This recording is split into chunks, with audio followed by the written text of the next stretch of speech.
They're like, I don't take my dog to the park in the summer because of alligators in City Park. Really? And that's crazy. That's crazy. Yeah, I swear. See, that's what the pod needs to be about. We need She's to been talk chased about by a gators. small alligator while she was swimming there. Alligator pod? Really? So like, is Like that a little baby one.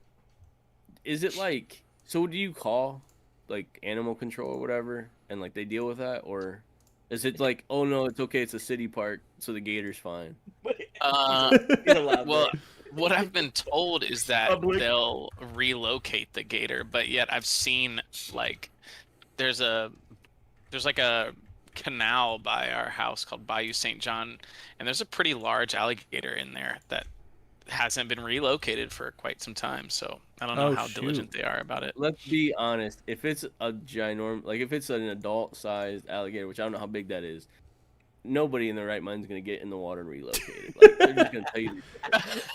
Yeah, they're just gonna tell you. That's a whole new one. That's what they're gonna say every time you see it.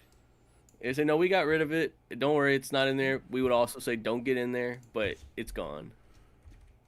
He's like, and his head popped out of the water. That's a different one. That's fake. It's to ward off the other ones. I saw some big one. I got really close to one. I'll send you guys a picture. I got like super close to one. I don't know if that's like, I don't know if like locals get really close to them or not, but I don't know like how people view alligators in the South, if they're just like deer, if that makes sense. Just like, like they're just kind of whatever. You don't touch them. They don't bother you. But I got really close to like a 3-foot alligator, and that was like super cool. 3-foot one? Yeah, I was like a little baby. Yeah. That's about the size that chased my dog, a 3-foot one. Oh, really? Mm-hmm. I mean, it gave up. Like, if it was bigger, she would just be dead right now. But it gave up because it got like closer and was like, "Oh, this is like way bigger than me." But we definitely don't view it like deer. I'm not like, if I'm in the water with deer, I'm pretty good, you know. Fair enough. If you're the rare in the water with deer.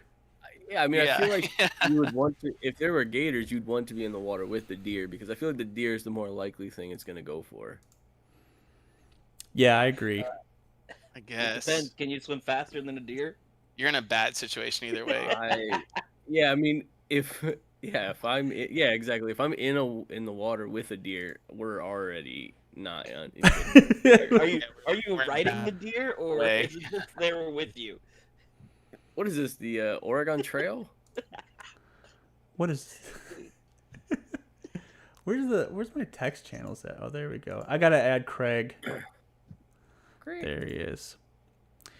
You're gonna hear something really weird that says now record. Are you familiar with this? You guys are familiar with Craig? Yeah, I think DiGiulio uses the same one. Oh yeah. Yeah. Here we go. Craig's jumping in. Now recording. There he is. Awesome. That just gives us better, whatever you call it, better audio after the recording. After the fact. All right, I'm all set up on my end. We're live. We're streaming. Say hello, everybody. We're live. Hello. What's up? How's it going? All right, and now we'll actually do like the live streaming stuff. And as questions, guys, if I'm live right now, but if you guys have questions in the chat, throw them in the YouTube chat. We'll ask them as soon as we can, and we will try and get to every question if there is any questions. Yeah. Okay. So we'll start our actual podcast intro, and then we'll get into it. Hey everybody, welcome to another HEROCLIX podcast. I'm one of your hosts, Alex Musser. I said Alex Musser. Wow, I'm nervous. I'm so nervous. I'm with the world champ. Wow. and the second place world champ. I'm just I'm a little nervous. I'm Alex Musser. I'm one of your hosts, and then also with me as always is Manny Manthing Ortega. Hello. And then with me also is the #1 player from Laos that lives in the United States. He flew all the way to his computer to be on this podcast with us. We have Keo. That's right. Oh, I thought that was JM's intro. Yeah. No, what's up, guys? And then also with us, a very special treat, we have the dynamic duo of 2025 HeroClix. We have John Michael DiGiulio. I think I said that right. Good to be here. You did. You nailed it. Woo! Okay, so is that French? What is that? It's Italian. It's Italian? Okay.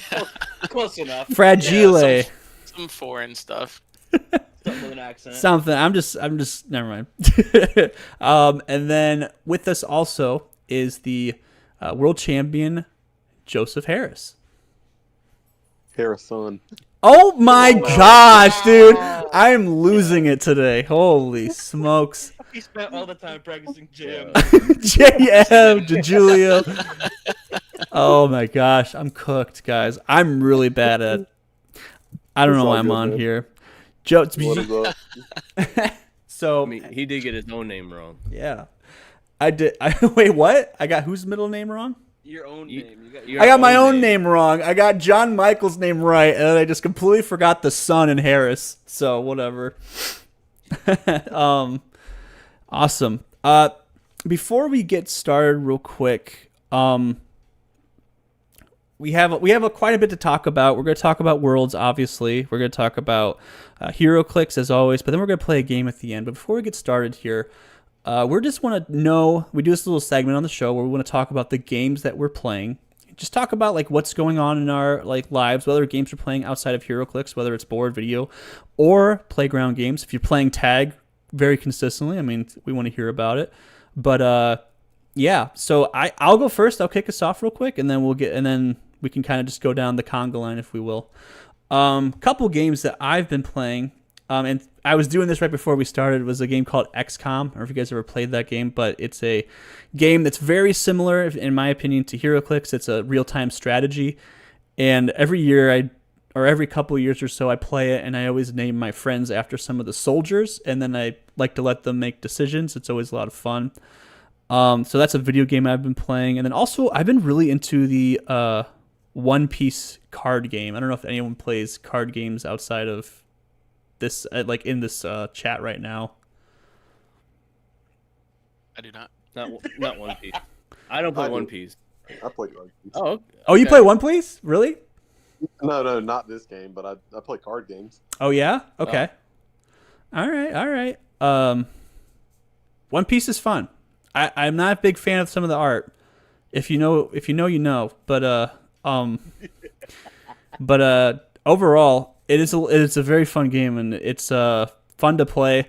I've gotten to the point where, like, on Thursdays we have HeroClix on Thursdays, and it's very hit or miss if they show up or not. And that's when the One Piece players come too.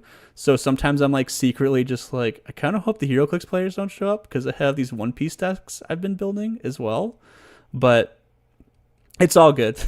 Anyways, all right. What are some games y'all have been playing? Let's hear them. All right, so I'll go first. You guys know that I'm a super passionate Star Wars lover. So I am casually entering the Star Wars Unlimited realm. Ooh. One of the buddies, Eli, he's trying to convince me or get me to play it more consistently. I haven't really got too much experience with it, but I mean, it seems fun. I know how to play Lorcana, and he says it's just like that. But the 30-minute description he gave me makes it feel like it's not quite like that. But I am excited to try it and learn the people's names for real this time. Heck yeah. Awesome. Manny, what you up to? Not what I'm up to currently, but what I'm going to be in 2 days. I have been super excited to play Pokemon ZA. Oh, yes. And I am super excited to get it at midnight on Thursday. So that is my big amp right now. I have been playing old Pokemon games like Let's Go and Pokemon Snap just to quench my thirst right now. But I'm super excited to play Pokemon ZA this weekend. Awesome. Me too. I totally forgot that game was coming out. Whoops. Oh, yeah, boy. All right. John Michael, is there any games you've been playing recently that you want to? HeroClix is the only like collectible game that I play. Mm-hmm. I think it's the only one that that I could like. I think I have room in my life for one, basically. Gotcha. And I think and also I have room in my house for one, and I barely even have room in my house for that one. But I did get Battlefield 6 on Friday, and I've been playing that a little bit. I really enjoy the Battlefield. Awesome. Did you take Battlefield series? Did you take Go for it, yeah. did you take time off for that? No, Okay. I didn't. I know a No, couple. but I mean, in my earlier, more degenerate days, I certainly probably would have. Hey man, I took off 4 days when Pokemon Scarlet and Violet came out. I made a nice little like butt imprint in my couch. Yeah, I called off Friday. Oh, you did? That's- Fair Yeah, enough. I mean, I get it. I get the appeal. I totally understand. What about you, Yeah. Joseph? As far as games, one of my coworkers about a year ago, walked up to me and he saw that I was watching like that poker show with it's a poker show where they get like a random guest to come play with like 6 poker stars. I can't remember the name of it, but they just play like Texas Hold'em, Mm-hmm. no limit Hold'em. And he saw I was playing that, and then he recommended that I come and play in like a home. They have like several like underground home games in the area because gambling is not legal in North Carolina. Really? No, I it's didn't know not. that. Well, yeah, not that kind of gambling. You can do like sports gambling and stuff like that. But Oh, okay. every now and again, I'll go play with my coworkers. Just play some friendly home games, some Texas Hold'em. So as far as card games, that would probably be at the top of the list. And then for video games, I'll pick up the old Pokemons every now and then. I do have a Switch, and I played some of the newer ones, but I haven't gotten too deep into them. But me and 3 or 4 of my high school buddies, we hop on every couple weeks and play the old Call of Duties from like. We'll do the backwards compatible. I still have like an Xbox One that I play on. Heck yeah. And yeah, we'll play like World at War, Call of Duty 5, all the way up to like Modern Warfare 2, Black Ops 1, Black Ops 2. Just the old CODs and reminisce, relive our glory days. So Heck yeah. And you could use some of your World's winnings to upgrade your life a little bit. You Yeah. don't have to be on an Xbox One. yeah, I I'm know. not good enough to hang with these 8-year-olds on the new Call of Duties now. Nah, dude, come to 100%. Battlefield 6. We're all just dying over and over on there. Heck yeah. He said, "No one ever gets a kill." Yeah, doing you more. Oh, dude, it's awesome. Yeah. Benjamin So says congrats again, Joe and JM. Just wanted to throw that out there as well, just in the chat. Just I don't know if he went to Worlds. Benjamin, did you go to Worlds? I don't think he did, but he's a pretty avid HEROCLIX player and follower of HEROCLIX content. But he just wanted to say congrats to you guys. Thank you. Thanks, man. I was curious. I was going to ask Joe, are you as good of a Texas Hold'em player as you are a HEROCLIX player?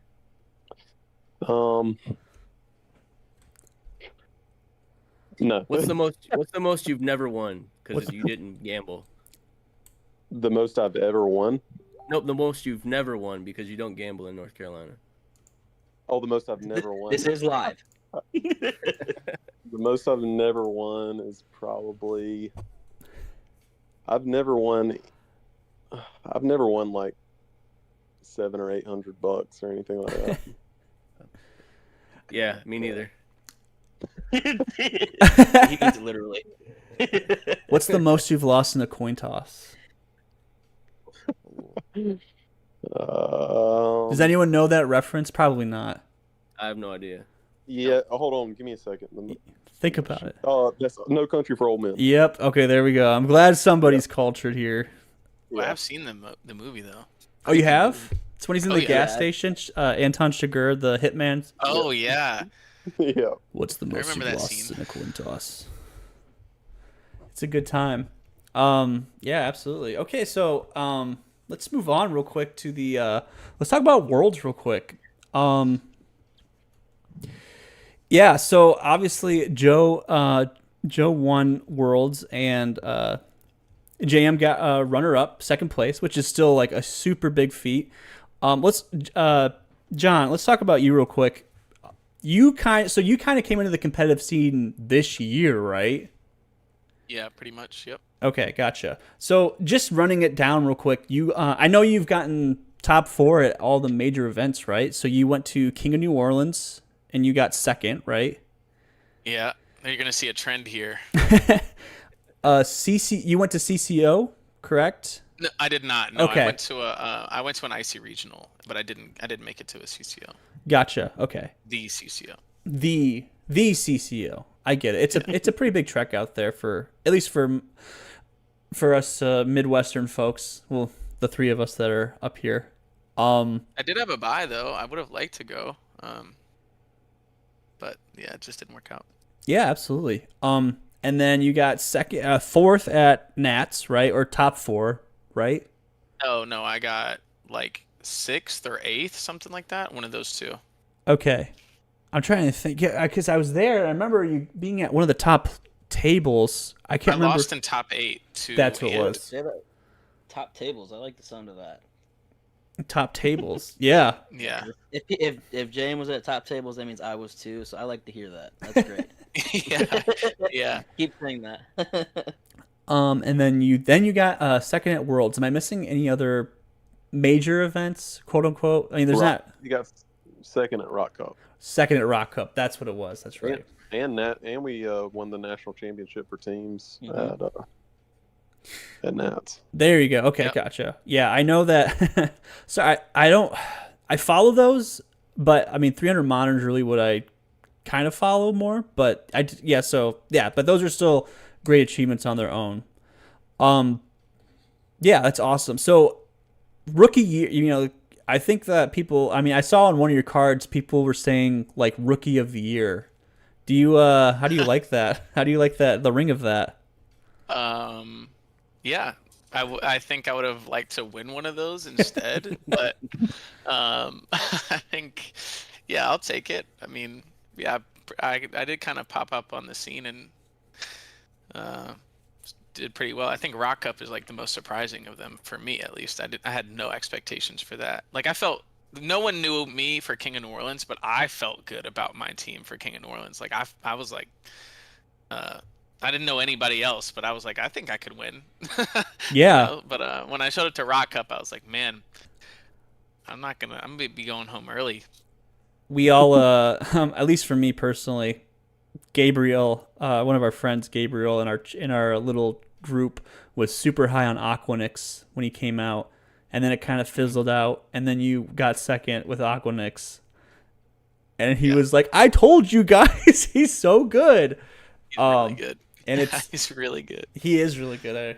Isn't that right, Manny? Yeah. Yep.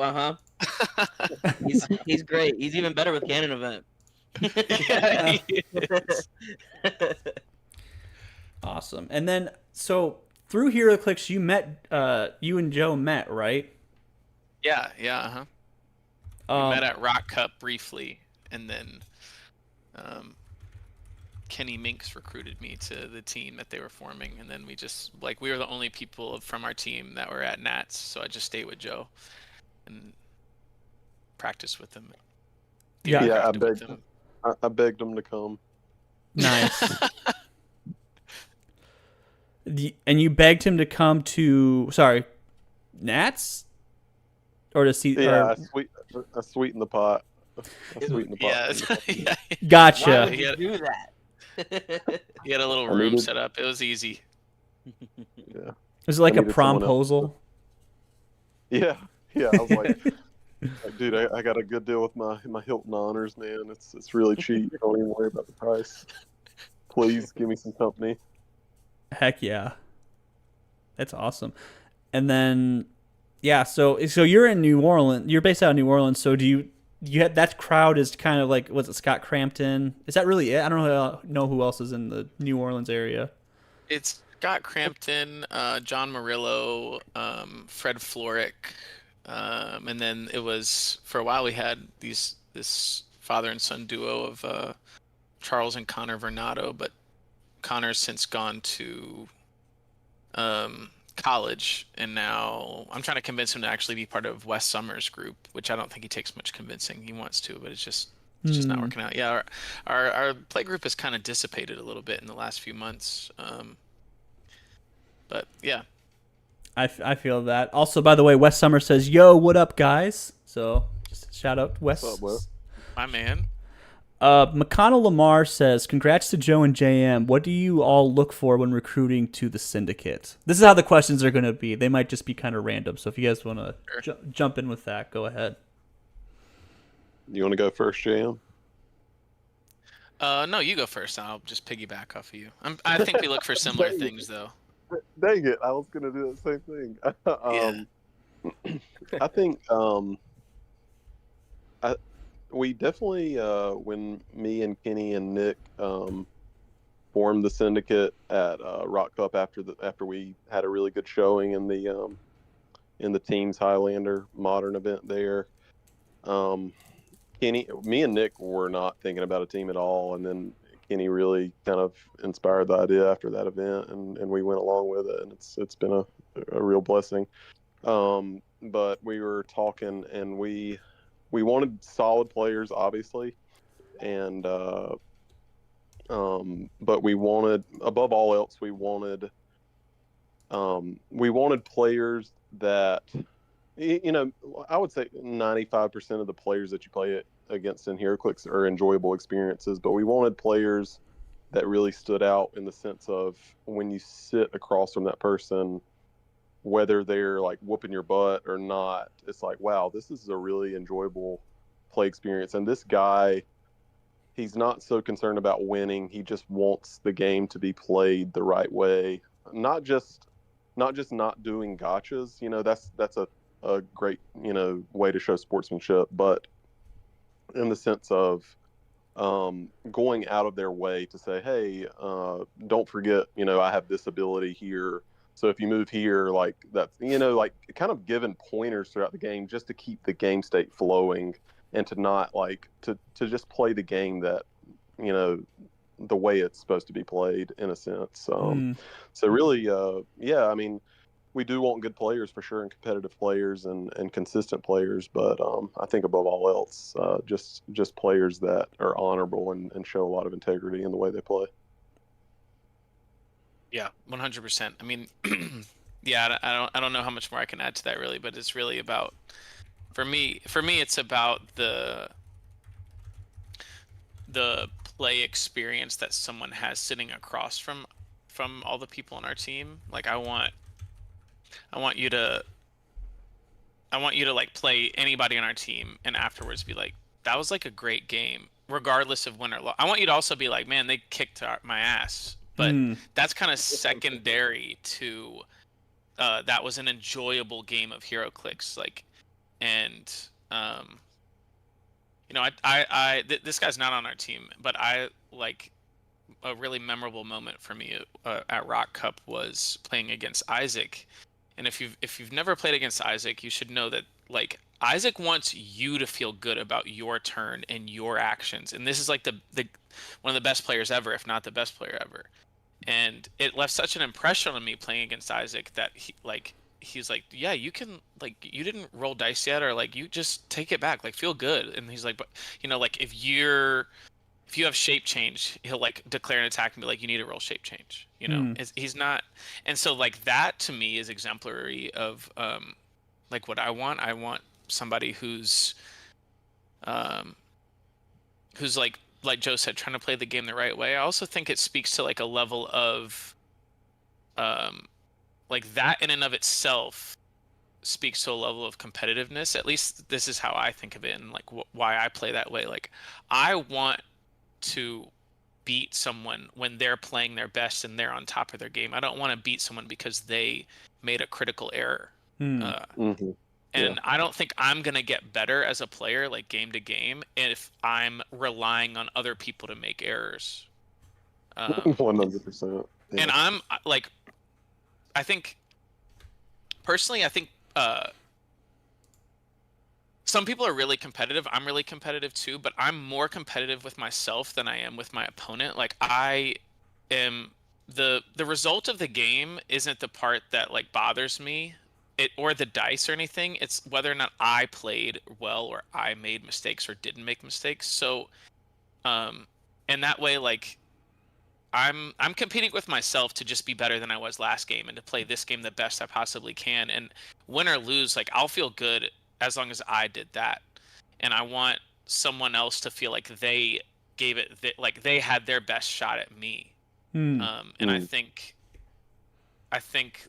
yeah, I want everyone that we recruit to not to have that perspective, but to like want to want to win the right way. Hmm. And to want to play the game the right way, and winning will come as a result of that, or maybe it doesn't, but either way like you play with integrity and you like have a good spirit about it. Yeah, I agree. I mean, I think that makes the HeroClix game like way more fun in my opinion. Yeah, 100%. I think it's and I'll tell you real quick that Nats was my first.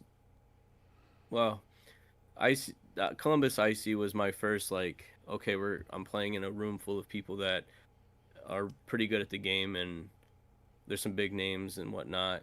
And I only knew of names. I didn't know what their faces looked like. And Nats was the first one where it was like, okay, we're here now. And I don't think I had a single game where I wasn't helping someone play their team better, or they weren't helping me play my team better. That's one of the things that I think the HeroClix community is really good about is, or at least in my very small sample size, is that a lot of people were trying to help kind of make sure that, hey, don't forget you have this, don't, you didn't roll willpower. Not necessarily saying like, oh, they're not going to play your team for you, but they want to make sure you're at least aware of the things that you could have done, or maybe it's a conversation after the game saying like, hey, don't forget you have this ability, you can do these things. It was a really good experience. So I definitely can understand and agree that what you guys are talking about, that integrity, that's a really, really nice aspect of the game that I think a lot of players, at least that I've encountered, were really good about. Yeah. Dude, and I relish those after the game conversations, win or lose. Like almost, I mean, like literally every single game that I play afterwards, I'm like, even if I won, I'm like, what do you think that this was the right play? Like, do you think that this was? And like I would say 95% of the time or higher, someone wants to engage in that conversation, regardless of the Hey Ryan, or how the you win or doing? the loss. Thanks for joining the But I stream. love those. I We'll love get to having the those after questions the here game, soon. like little 3-minute huddles on the game itself. Well, I will tell you that I had the chance to play you in the Team Sealed event, and we had more than 3 minutes to talk. And we don't have to talk about who won or anything. It's not because that's not the important part. Yeah, that's irrelevant. Yeah. As we just discussed. No, it was very refreshing. It was very good. I had gotten a lot of good pointers from you. It was one of my favorite games that I had the opportunity to play. I would say it was probably my second favorite game. That whole weekend. It was a good time, and much to what you're preaching now was a lot of the game that we had where and maybe it was a little bit easier because I was getting whooped on a little bit, and so you could always be like, hey, why don't you do this? This is probably a little bit, you could do this instead. I was fighting for my life with that team, but it was a good time, and obviously we had a really good conversation afterwards, and that's one of those, much how you said you had that experience with Isaac. That's a little bit of what I had with you. When after we're done, we get to talk, and some of the moves you made, some of the things you told me, just kind of stick with you. So I appreciate that. Yeah, of course. Yeah, same. I have the same feeling about it. Like when we played as well, I felt like everything was really like laid back, even though I was getting my butt kicked. I didn't feel like upset that I was losing playing against you, which made me feel better about the game itself. Sure. I was gonna ask. I have a question for you, John. Yeah. So I wasn't aware that this was your, the rookie of the year, the rookie season, whatever. That you had recently entered the competitive scene. I also just started playing competitively. Like I said, Nats was my first real big tournament. My, I want to ask you, what was some of your biggest hurdles when you were trying to get into this scene, as somebody who's trying to get better and improve in the competitive scene? Well, I did play as a kid, and I did go to tournaments as a kid, so I had like some foundation for whenever I got back into the game, like a year and a half ago or so. But something I've never had a problem with that I think some people do have a problem with is like getting upset about their dice rolls, or even just like thinking about their dice rolls. I literally never think about that. Like, I only think afterwards, like, did I make an attempt on a did I need a 9 and I did it anyway? Like, and I could have found a way to need a 7 instead. Like, that's the only I think about the math behind it, but I never think about like my luck. Hmm. But yeah, I think man, I don't know. I can't speak to like a specific hurdle. I just think like after all of my losses, like asking people like, what should I have done here? Like that always helps me because it makes me like remember when I go back to like build the team or like add to it or adjust. I'm like keeping that in mind, and like because each team that you play and opponent that you play like has a different perspective on the game, but also on you. Like you can never see yourself play in real time, right? Like you can only see the game through your eyes. You can't see yourself playing through the game through someone else's eyes. So that perspective that other people have on you is invaluable, and literally the only way you're going to get it is by asking people. But I think, yeah, I think some of it is also just like embracing the idea that I think I just personally perform better when I play pieces that I want to play and that I enjoy.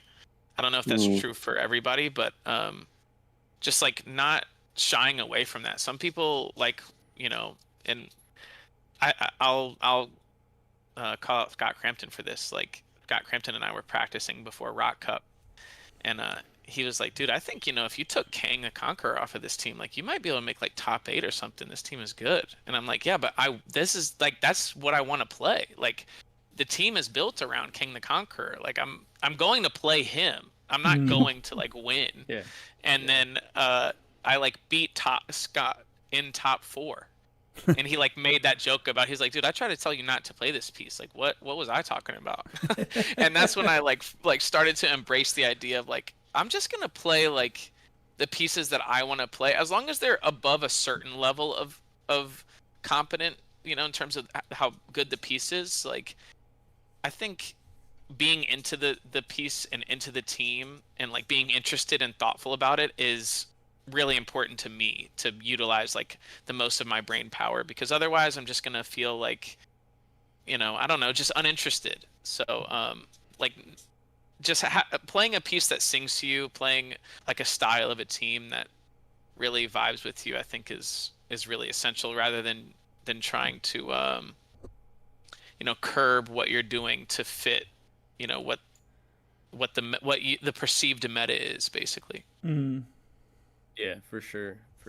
I 100% agree. We have a couple questions real quick from the chat. Gabe Bischoff says, for both of you guys, how often do you guys try and practice? Joe?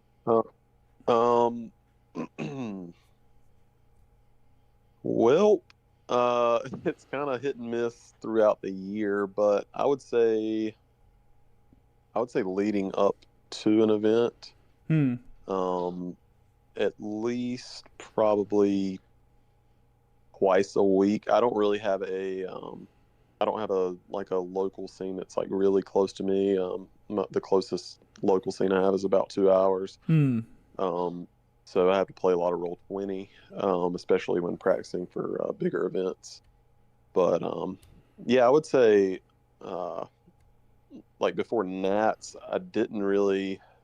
It was kind of a last minute decision to go to Nats, so I didn't really get a lot of practice time. But I was just playing the same team anyways. But there was some new. I think it kind of depends on.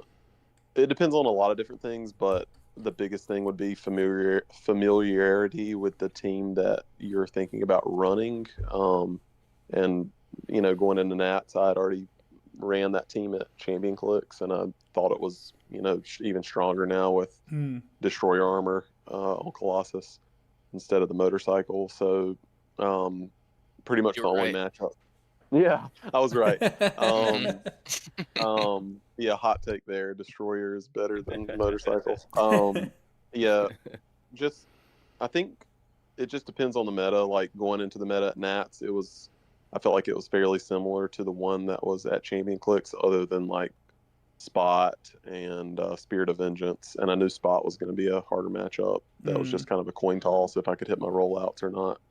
And then for Spirit of Vengeance, I had piloted that piece at Rock Cup, so I kind of knew some of the lines to go about beating that piece, and I just kind of boarded that piece against my team, and I was like, I feel decent enough. But Worlds was kind of a brave new world with some of the Lantern Legacy stuff, and John Michael can definitely speak to the practice that we put in before Worlds. I kind of just like. It was probably like twice a week, JM. Yeah, something like that. Yeah, and you did not feel good leading up to Did Worlds. not. You were like, I'll just go out on my shield with this like pretty subpar team, or like this like outdated team. yeah, pretty much. Yeah. Wow, how the narrative shifts. Uh huh. Anything to add, John Michael? I have another listener question that piggybacks No, I think that's off about this. right. I think it's about 2 times a week. I think really, honestly, the thing right now that you can do by yourself without playing against anybody, that I think is really important, is because Predagaton is so heavily in the meta. You need to like practice your setup against Predagaton and without Predagaton, on like assuming your opponent has him, and then assuming your opponent doesn't have him, because and like on a bunch of different maps, especially like on the 3 maps you pick, you need to do it on all 4 sides, because they could put you on any of the sides. So you can do that by yourself though, just like feeling good about your placement. But that's really all I would say.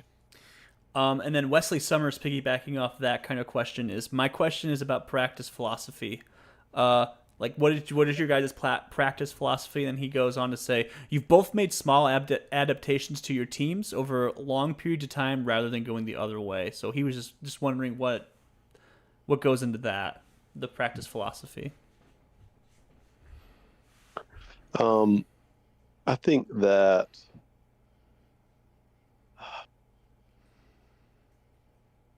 for practice philosophy, I think it kind of piggybacks off my last answer that I gave. It depends on kind of how familiar you are with your team. But like going into Worlds, like JM was just saying, I felt pretty bad, honestly, because Nick Madison was running 200 Kong with the double planets and Animal Man, and that was a matchup that I'd felt like decent against beforehand, but now that Animal Man was in the meta, with the stat buffs and that sort of thing, it was when I was practicing against 200 Kong,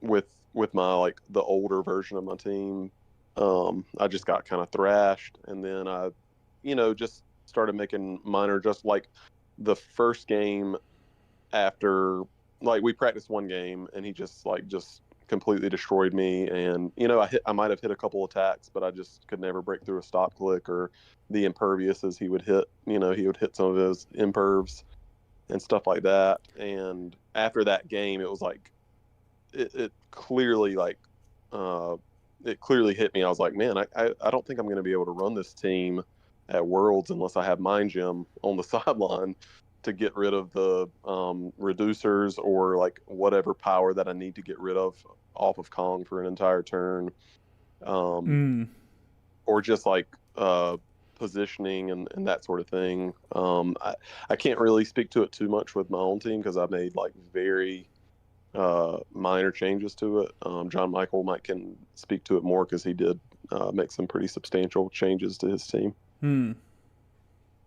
Well, I mean, I made some changes. I feel like when Godkiller Sword came out, I was like, oh my god, like I absolutely just have to equip that to Zala. So good. For free, for 0 points. Like that was just like a no-brainer. But you know, like no, people don't believe me, but I really was not going to run past at all. Like leading up to Worlds, I had a Doctor Doom team that I really liked. That was kind of like a variation of the team I played for Rock Modern Highlander. And I like one day just played it against Joe playing a 200-point Kong team, and I played really well and I hit a lot of attacks and I still felt hopeless in the fight. Yeah, and then I just kind of just scrapped the team after that and was like, all right, I kind of just adopted the Joe mentality of like, all right, well, I guess I'll just go out on my shield.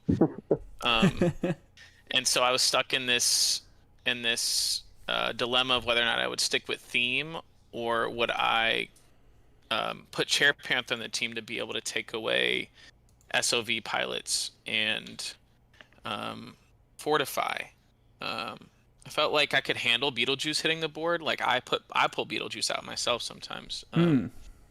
But with Godkiller Sword, like if you pull out Beetlejuice from the sideline, you better hope that you rolled like a 1 or something on his thing, because Zala can just like come across the board and, you know, blast him off the map with no rollouts, no mystics. So but I really needed to get rid of Thanos. I felt like from Spirit of Vengeance, and I felt like I need to get rid of Beholder. Like my team has enough offensive firepower to be able to kill Spirit of Vengeance in 1 turn, like pretty easily, but not if he can just stop the turn. So that was a big part of it, and I had a version of it that had Vigilante on the team with trick arrows, and everyone I talked to, especially on my team, was like, dude, you gotta play Harley with trick arrows. Like, it's just too strong, and people are just so unaccustomed to it. And I kept being like, yeah, I know, but I couldn't find a way to have Chair Panther on the team and Harley with trick arrows. So ultimately, like literally the night before at like midnight, I was like, what about Daredevil? And then like they were like, yeah. And then someone suggested, I think it was Joe, was like, what about Daredevil with Bloodstone? And I was like, I like that. And then we were like, what about Daredevil with Crimson Gem? To like put the elevated under SOV or like separate. And then we were like, yes, like this is the way. Heck yeah. So literally like, yeah, the midnight before Modern is kind of when I settled on Daredevil with Crimson Gem as the path clearer. Because one thing I didn't like about my team before was that I could get locked out against a heavily barriered up team. But with Crimson Gem Daredevil, like you could come KO, like you could come kill my Daredevil if I run him out mid map turn 1, and like as long as I don't roll a 1, he's still gonna path clear. And I also knew that the meta was going to be because Traffic Barrel had rotated out. I knew people were building their teams to be like sturdier and have less alpha. And so I felt really, really good about my team going second on Monster Island, because I felt like it was a scary proposition for a lot of teams that didn't have a 4 attack alpha to come send their team into the teeth of mine and maybe KO like 1 piece and then just have Reverse Flash and Harley and Pegasus Cap like, you know, not even needing to be deployed against them. And I played Saul, who's a world champ in Swiss, and we, like after I went second, I put him on Monster Island, and he didn't alpha me. He just literally like his second turn he just bunched his pieces up more, like made another time breaker, like maybe made some perplexes or something, and I ended up asking him, I'm like, why didn't you do that? And he was like, that was a mistake. He felt like it was a mistake, but he also felt like he didn't know what else to do in that situation, because he's like, what am I gonna do? Launch Colossus at your team and like maybe I kill one thing and then you just KO him next turn. So I knew like my team had this level of like its defense was its offense in a sense. Like it was like a nuclear deterrence. Like you could come do it over here, and then it was gonna be like not good for you if you full sent without some protection. So I felt good about that strategy, and I think the barrel changing kind of like enabled, like shifted the meta in a way that people were less like had to build more sturdy to be able to feel good about their team. And I kind of went the other way. I kind of just went more offensive because I knew that they couldn't punish me for going second as easily. Yeah, the traffic barrel kind of. I feel like that was, man. I was both really high that it was leaving, but also like really bummed it was leaving. Personally, Same. it was like a mixed feelings because I feel like it was a very necessary evil for some teams. Yeah, dude. I've told that to Joe a bunch. We both kind of think a similar thing, honestly. Yeah.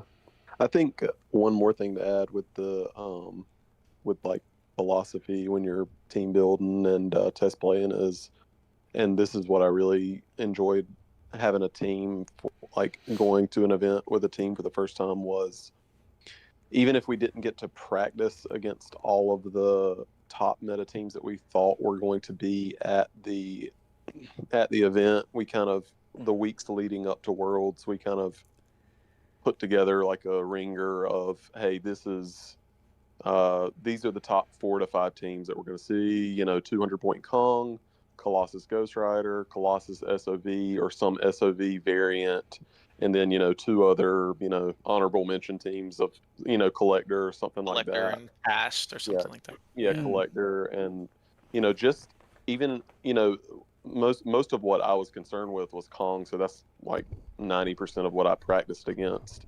But if you like, for instance, JM was just talking about his Doom team that he was thinking about running, and I just ran the 200 Point Kong against his Doom team just to make sure he was comfortable in that matchup.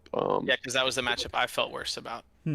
Right, and even if you don't face all those teams in practice, just seeing those teams and saying, okay, this is, if I do go up against this team, there's usually, if you know your team well and know the other pieces on those meta teams, you're like, okay, I'm going to be in real trouble if I don't have, Elevated, or if I don't have Mind Gem, or if I don't have, Crimson Gem for Path Clear on my team. I need this thing in that matchup for sure. So yeah. Yeah, that makes a lot of sense. I'm glad you guys have a pretty nice little practice group. I'm assuming with Syndicate, it's you, Nicholas, Matson, Kenny, and then who else? Is that it? It's me, Nick Madison, Kenny Minks, JM, Dylan Cassabaum, Jacob Bishop, who's also a North Carolina player, and then we have the Priganos and Steve Bambera. Oh wow! So they're all the Syndicate, or are they just in your play group rotation? No, they're all Syndicate. No, they're all Syndicate. Yep. Wow. Okay. So you guys are like kind of like spreading. Are those some new recruits after Worlds? Nope. No. Oh, okay. Yeah, we had all them post nats. Gotcha. Okay.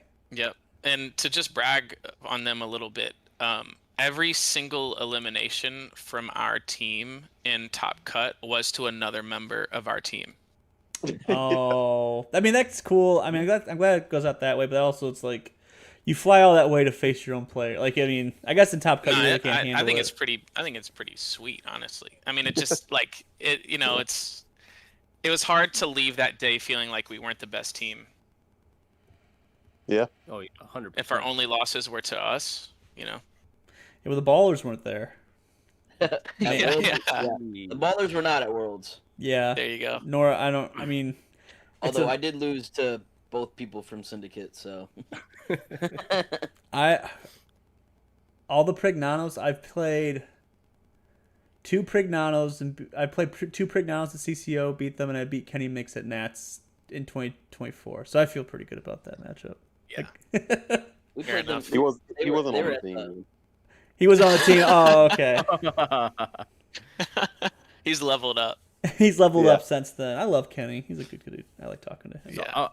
real quick, I'm gonna add something as well. Obviously, I haven't had the success that JM and Joe have had, but I am slowly learning for myself in terms of when you talk about practice philosophy, that it's when you're practicing your team, whether it's in person or Roll20 or wherever, more importantly than winning, is did you put your people in the right position to do the things that you need them to do, right? Oftentimes you get hung up on, well, I didn't win, or whatever, and that's something that I'm still trying to learn myself. But you will lose games. It happens. Your roles might be off. But when you're practicing, as long as you're giving yourself the best opportunity against whatever your opponent is doing, you're positioning appropriately, you're remembering your powers, things like that, and you still take the L.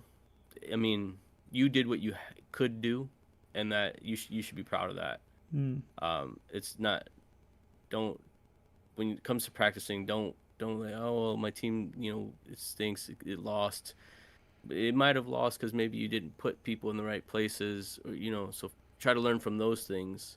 I know our play group is really good about it, and honestly, those guys are the ones that are teaching me about, putting your people in, why don't you go here instead versus go there, and think about this, and outdoor versus indoor, right? Those are when you're practicing, I think that's really what it comes down to, especially because you're trying to get good with your team. A friend of ours, Emilio, tells me whenever your opponent makes any move, right, whenever they do any of their actions, don't worry, every single time you ask yourself, just trying to find what little does windows. that change for me? How do I address that? Do I need to address that? Every single time there's something that changes in the game state. So, I mean, those are things that as a new person I'm still trying to learn and get familiar with. And if there's other new people that are still trying to get familiar with too, don't beat yourself up if you're losing. Just make sure you put yourself in the position to be as successful as you can be. 100%. I mean, to like put that more concisely, your practice analysis should be process based and not results based. You should be, I mean, you said it well. And you should be looking for, I think, we probably all know this. We've probably all been playing long enough to know this part of the, practice philosophy and that sort of thing. But like when you're practicing a team and building a team, even if you have like an optimal strategy in mind, never go into a practice game and look for that line of attack or look for that strategy to optimally play out. Like you want to tell your opponent or your practice partner, hey, this is a bad position that I'm worried about, and I want you to put me in this position in this game. So I know, you want to ask yourself, what does my team do when the crap hits the fan, essentially, not what happens when everything goes right. Yeah. Makes a lot of sense. Yeah, those are great. Those are great practicing tips. Hopefully those who are listening right now, you can start implementing some of those in your guys' practice if you guys want to get good at, well, really any kind of HEROCLIX or games in general, but the practice philosophy here is really awesome. So a couple more questions from the viewers real quick. Number one, Alonzo says, sending good vibes from California. And then Benjamin and Alonzo kind of asked the same question, but what's y'all's favorite main force piece going into next season? You guys have a front runner right now? You don't have to go super into detail about it, but if you guys have something that you're like looking at, is there anything, including the X-Men 97? I know stuff's kind of coming out, trickling in here and there, but...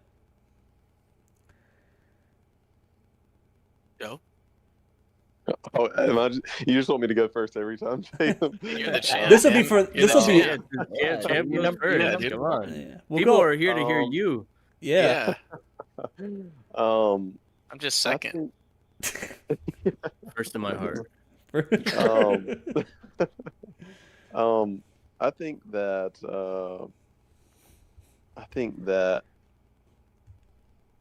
there's a lot of man.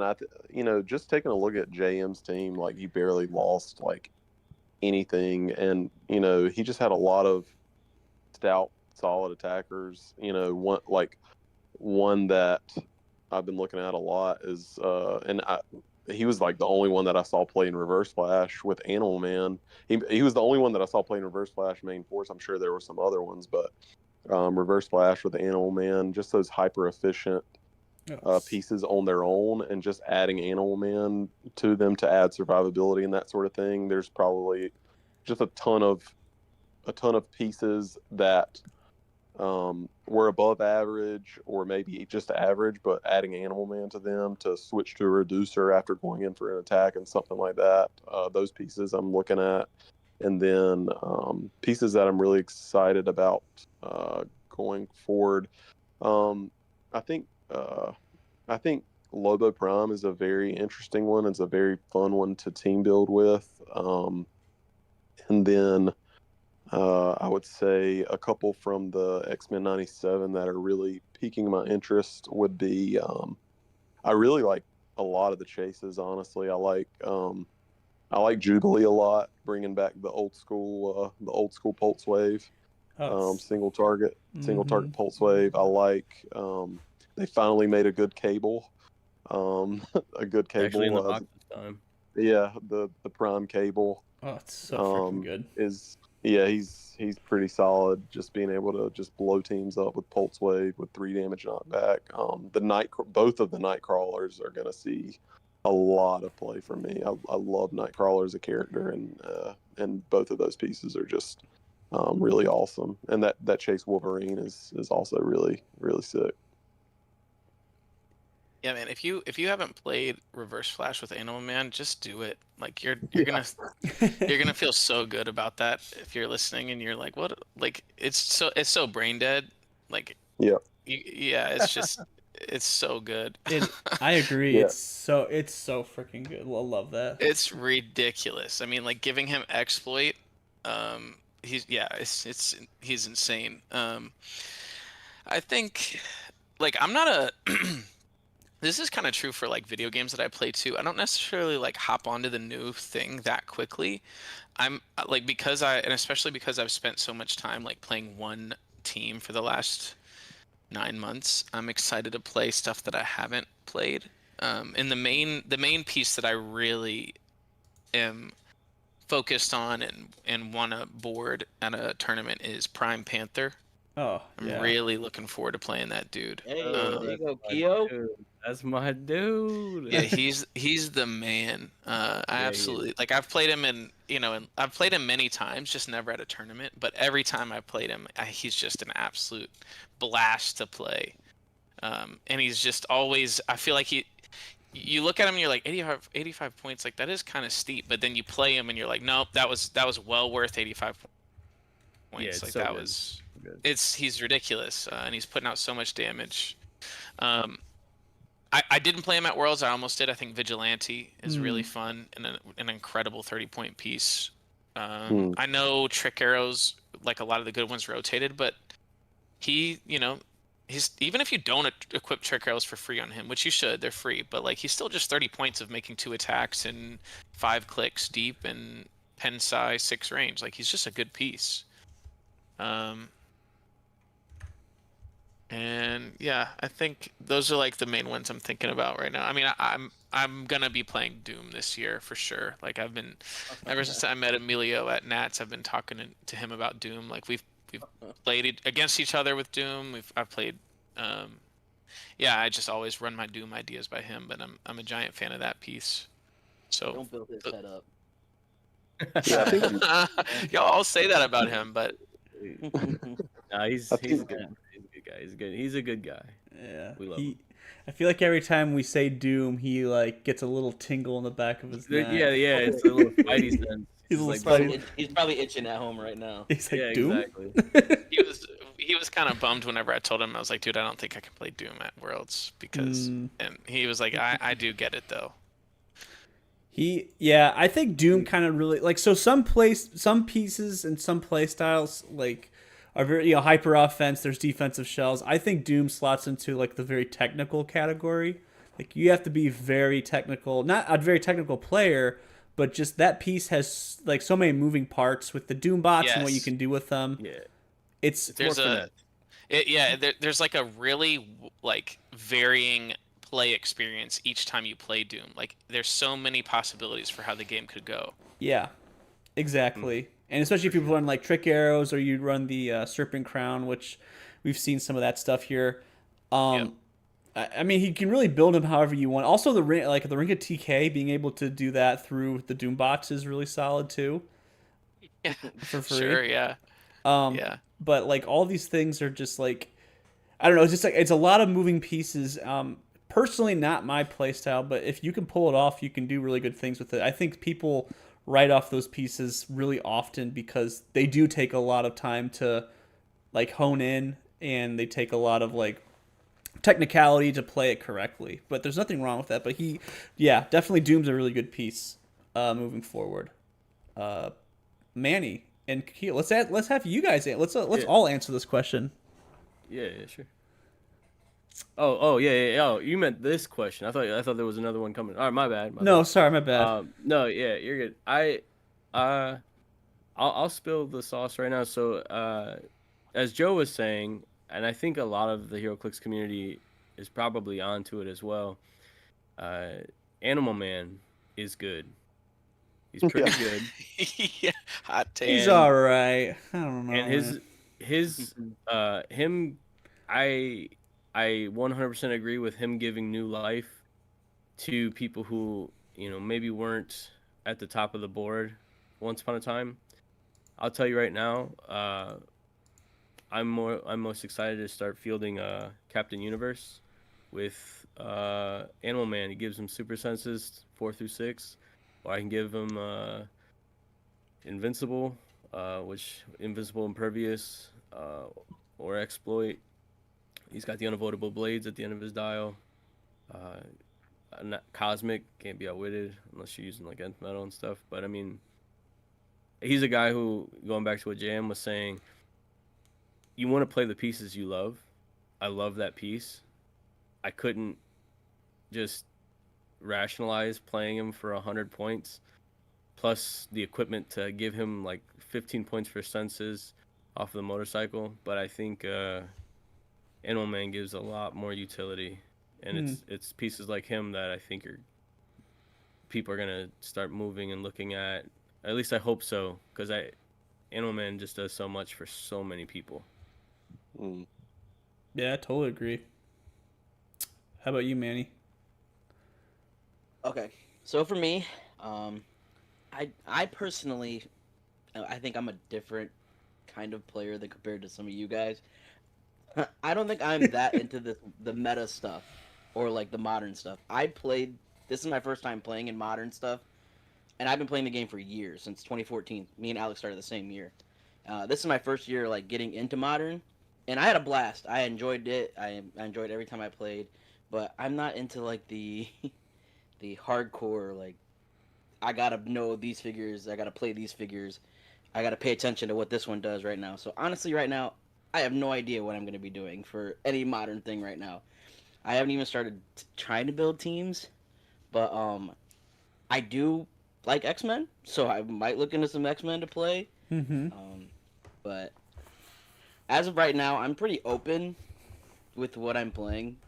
Clearly, I mean, my team was built, and I'm pretty sure I was like the only person running roads other than Gabe. So yeah, go roads. Hey, he did well. I did well. Yeah, and his 15 15 bystander team, dude, with 3 copycats. Yeah. Oh my gosh, Yeah. it's wild. Yeah, copycat. If you don't have that, go get that. Oh, it's yeah. pretty good. But to fully answer, I wouldn't mind trying to build around Cable. I think that looks like a good piece, Cable Prime. I would love to try to incorporate a Gambit into Modern. I was looking at the Play at Home Kit one. I thought looked really cool, but we'll see. Yeah, fair enough. I know you're a big Gambit fan. I wish they did his due diligence, but they just have not done that in a while. I think He's got a doesn't the basketball. Collector's Trove one do something interesting, or no? The Collector's He makes Trove. people drop equipment when he hits it. That's it. Yeah, yeah. Oh yeah, the Thieves Guild member, or you're talking about the actual? Yeah, I guess there's a game. The actual Gambit. He was a, Yeah, he was a yeah. he was a good butterfly call in. There you go, Manny. Yeah, Make when all Gambit teams- hits, you may choose that he deals a maximum of 1 damage to each hit character. If you do, unequip each hit character, and he has double target energy explosion. Like that's That's pretty good. It's that's really not good. bad. That's pretty good. Maybe we'll cook something up. Who knows? There you go. Animal I Man's think- just gonna make him even better. That's true. One- Invincible Gambit. One interesting one that I got the chance to practice with earlier actually was this Mr. Sinister chase. That's a really interesting piece that I'm more high on now after having played him. Like I played against a team. I was practicing with Az, and he was running Reverse Flash Prime on his team, and I just like started the game with a Pog that has 11 movement hyperspeed with super senses, shape change, prob, and we found out after the game it's the same wording as the other traits that have like protected pulse wave. So the clone bystander, at least this is how we think it works, is the clone bystander's powers have protected pulse wave. Wow. So that's pretty dope. Oh, that is sneaky. Yeah, he looks really good. I think he looks solid. Oh yeah, I think he'll give problems to the big beefy teams like Ultra Chase Collector and stuff because you have one of your own similarly. Yeah. I know Joe played in silver at Worlds, but the Heralds of Galactus Iconics Oh, yeah. are pretty good if you're Yeah. looking for something to build around, and that Silver Surfer's pretty mean. Dismantles tent pole pretty quickly. Yes, he does. Very, very I think- quickly. Parax is one to look at as well. They're all really interesting, but I think those are my two favorite from that. I think Yeah. Skywalker was one that I was looking at. Airwalker, yeah. Luke Airwalker, yeah. Skywalker? They're The all rare? solid, honestly. Yeah, the amount of people that I played against in silver I would go up against like a 300 point apocalypse or like a Spirit of Vengeance, and I'd be like, okay, I'm gonna outwit your stop clicks, your this, your that, and they were like, whoa, how are you outwitting my stop clicks? And I was like, Surfer can just outwit whatever he wants. Yeah, whatever he wants. Yeah, and then you can follow up outwit with multiple outwits on it. It's pretty sick. Yeah, I played it at my locals. I forgot what we were doing, but I didn't really feel like building a team, so I just put all the Heralds of Galactus and Galactus on the team, and I think something else Oh too. yeah, sick. And it was it was a good way of testing out what they all do, and just be like, I was like, oh okay, this is actually like really fun. The Silver Surfer, yeah, really impressed me specifically. Yeah, Yeah, he's the best of them, I think. I agree. The Teriax one, I remember the dude with the big axe. Is that the guy? Teriax? I don't know. There's Terax, and then there's Morg. Morg has like the really sweet sculpt where he's swinging it. Oh, that's right. Okay, maybe it was him then. I thought he was pretty solid too, but I could be wrong. I Yeah, he is. No, he is. He's really good. Yeah, he gets through the stop clicks if they're within 6 squares. If they hit a stop click or stop their dial because of stop click, after resolutions you deal them 1 unavoidable. So just kind of. That's right. And he can do like a pulse wave as free from the. He can like hit somebody and then pulse wave from free from their square, if he hits them. Wow. Yep. Yeah. Oh, that he's is gonna right. do That's what he does too. I forgot Yeah. about that. Oh yeah, that's awesome. Yeah, Whole box is good. Whole box is good. the whole box is good. Shameless plug. $50 somewhere. To Keo. Shameless plug. I guess for me, I've been digging Infinite. I've been having a ton of fun with him. He's fun to like. That's what I've gotten into. So I think if I were to like show up to a tournament tomorrow, Actually, barring the next one that I'm going to, because I'm letting a buddy borrow my Super Sword team because he was out of the game for a while and he came back in. I sent him this team and I was like, I think you would really enjoy it. He's like, you're right, I would. He's been practicing with it, but that would be like my like number one team, like the past Avengers. But I've been playing a lot with Infinite and like I think it's I've been trying to do a couple things, but him with Mogo is really really fun, and having the black symbiote jump on Infinite as well to give him shape change, steal energy, and super strength, really solid too. And then yeah, so I've been playing a lot with Infinite. He's been a lot of fun, and dealing that damage is brutal. And he's just a big beefy boy swinging with the giant reach 6 Quake. It's kind of nutty, but it's a lot of fun. Yeah. So he could get Animal Man. He does, yeah. He has Animal Man. Yep, 100%. There you go. So he's always swinging with. I always have him on exploit for the most part, or blades if I want to Ares bomb people, because his damage is 5, so minimum min 4 for blades. It's really, really, really hard to say no on. I mean, if I really want to, I could do the red symbiote as well. I'd put him on it, but either way, it's a ton of fun, and that's what I'm looking for right now. I just want to have fun, and Infinite scratching that fun. Is it going to actually do anything? I don't know, but it's a ton of fun. Sure. So, couple more questions, and then we'll get into our game, and then we will call it a night, because I don't want this stream to be like super, super long. But a couple more questions real quick. John Michael, what character would you have designed if you would have won? This is ClicksFix asking. King Thanos from Thanos Wins comic book. He's like if you haven't read it, I won't spoil it too much for you, but he's got like, it's basically what happens when Thanos in a universe where Thanos basically goes to the like even further than he did with the Infinity Gauntlet to try to impress Death, and he's killed a bunch of. He's like killed Galactus and a bunch of stuff. He has Surtur's sword, the sword Twilight. He has it's like the origination of Cosmic Ghost Rider as well. That's like his herald. He has Hulk all on a leash.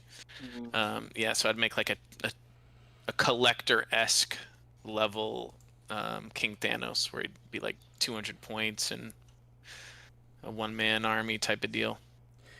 Yeah, I know exactly. Yeah, I'm looking at it right now. That would be really cool. I didn't know that was where Cosmic Ghost Rider originated from. Mm-hmm. Cool. Yeah, makes sense to me. That's awesome. The other one was my current team has Doom on it. What do you think the best equipped is for him? I guess it's more of a JM question. Yeah, Joe and I were talking about this actually today. I think with trick arrows, the next phase trick arrows rotating, like you would rather those trick arrows be on a tertiary attacker rather than your main attacker. So I think the two main ones that you should consider are Universal Weapon and Serpent Crown probably. Ooh. I think Universal Weapon, particularly if you have like some enhancements, just because giving him like a 5 damage pen scythe through a Doombot sounds pretty good. Yeah. But also he can pulse wave through a Doombot, not for nothing. Yeah. And Serpent Crown is just like a really if you want to like lean into the thing where every game with Doom is a different experience, Serpent Crown leans into that even more, because you don't even know how good that equipment is going to be until you see like what you're playing against. And you're like, oh, I can quake your whole team with your piece, or like pulse wave yourself or something like that. So I think those are a cut above the rest. And I think honestly, like God Killer is not bad, because Mystics kind of hurts him a little bit, and also for him to just be able to ignore senses entirely is solid. But yeah, I would say it'd be between Serpent Crown and Universal Weapon. Double target energy explosion, precision strike is always going to be good. Just imagine running up against a Prime Cable with the Serpent Crown Doom. Yeah. Being able to just nuke nuke the opponent's team with their. And you're like, what'd you pick last turn? Pulse wave? Yeah, that sounds good. Yeah, I think that's I would agree with that. Does anyone else have any other thoughts on that? Animal Man. No. Animal Man. You can't go wrong. I mean, honestly, you can't. Yeah. So what I've gotten from this is I need to buy an Animal Man. Yes, for sure.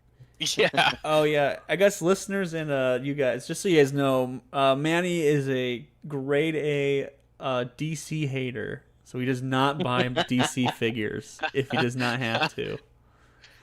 That is true. That's why I thought so little of my team whenever we played at Nats. It's like, well, not only I mean, I was a little overconfident for that game too. I was 3-0. I was ready to go. You know, Alec literally told me, he's like, "Hey, don't get too excited," and I got too excited. But no, I mean, I did have DC characters on my team on my modern. I had Degaton and Waller on sideline, but that's about it. That's right. Yeah, I mean, those. I mean, other than that, I don't think I'm not a huge fan of the Ring of TK on Doom. I've heard it. Gabe says that's what he's partial to right now, but I don't know. I feel like that's more of a supporting cast kind of thing rather than your main character. So there is also that. And then we have one more question, and that is what do you guys think about the power batteries? And is there anyone that you like particularly? I think every time I've started to look at the power batteries, I'm like, man, this is just too much to think about right now. I'm gonna postpone this and think about it later. I think from what I've heard about the power batteries, the Indigo one is pretty strong with being able to manipulate where your opponent can target you and that sort of thing. And so I think I've heard that was the best one. And then just being able to they haven't errated them to where you can't like carry them around. So if you're thinking about playing the power batteries, like just things like the Colossal Sinestro, being able to like just carry around the power battery seems pretty strong. Mm-hmm. But I think you can pin particle it down to tiny too, and it can be yeah, carried. Yeah, you can pin particle them. I think, yeah, for me personally, until I'm proven otherwise, I'm probably not going to be building with them too much in modern, anyways. Mm-hmm. I agree. Yeah, I think the Indigo one or the yellow one with Arena Cap is really interesting, because it kind of like feeds into the, like, for when it fills up the space inside the arena without with it being a difficult to KO piece, which is important. Like, you don't want to fill up the arena with time breakers or something like that. But also, like, Sinestro adds, now you're a -3 attack if you're attacking from outside, or the Indigo makes it so that you have to be even close. You can't even try to do it unless you're close. I think the black one in silver is maybe interesting, because you do just get to make like more reanimates than you normally would, and grave markers. But I probably won't be building with them either. Like, it honestly, similar to Joe, I'm like, dude, this isn't like rolling dice to hurt anything, and it's got like a really long card, so it's a lot for me to think about. I'm good. I'm good. I think it's not blowing anything up. Maybe I could be misunderstanding it, but if you play like the green, you could probably speak to the Sham. If you play the green power battery with like Mogo on your force and give someone willpower, don't they technically still have willpower when the beginning of the turn triggers for the next time? So you could put Mogo on that character or not? I don't think so. I think that until the beginning of your next turn happens, like, that trigger ends before the beginning of your next turn. Okay. Scratch that. That makes sense. I think so, yeah. Well, I also think Mogo can't just jump on characters with willpower. I think he jumps on characters who used and succeeded this turn. Yeah, so. Right. Right. There we go. Until your next turn. Yeah. So, okay. Sorry. Emilio in the chat also has one more question. Oh, sorry, Keo, Manny, do you have any thoughts on power batteries? Manny's probably gonna say no. I'm never gonna touch those things. I do have some. You do have some, so if you want to buy some, hey, they're up. They're here. They're collecting dust. Fair enough. Yeah, I guess for me personally, before we go to you guys, I'm in the same boat. I think it's 40 points that could be spent better elsewhere. I've tried it a couple times. Indigo's really good. I really like the blue one for re-rolling, but if I'm going to pay $40 for a re-roll or 40 points for a re-roll, I'd rather just use Al Jordan, and I think he's way better in my opinion. He's very good. He is. Oh yeah, that's the piece we didn't mention earlier. Yeah, he's a really good piece. He's a super good piece. People are sleeping on them. I've heard so many people say he's bad. He's good. No way. There's no way he's bad. There's no way he's bad. I agree. You have to kill him twice? I don't know. He's solid. Yep. He's so solid. Sorry, Manny, Keo, thoughts on batteries? Keo had to leave for a minute. Okay. Manny? I don't see myself using one for my modern team. So Gotcha. I don't have much to say about it. Yeah. I tried the blue one too. I looked at the blue one for the reroll as well because I love my PC, but probably won't be actually using it. Gotcha. Okay. And then Emilio, this one's for Joe. The given vibe of the community throughout the whole year was 048 Ghost Rider is good but not great, despite Joe's incredible run. How good do you think the player base is as a whole in gauging the viability of figures? Oh man, That's a great question. That dude knows how to stir the pot right there. That does. I love this. This is a great question. oh my goodness. Is there too much dismissal in the communal opinion? That's That an is answer. Answer that to the best of your ability. Yeah. Well, there is no secret here that I think 048 is one of, if not the best piece of all time. Honestly, that's just my personal opinion. But there are, the question. So I guess the question is asking, how do I think people gauge? I think people get too caught up on. I think people get too caught up on one dimension of a character when looking at them. In terms of, he's just, and like Ghost Rider's just a 11 attack hypersonic piece, with 4 damage and that sort of thing. And, you can just place it elevated underneath them and it kind of gets around the whole protecting your team, that sort of thing.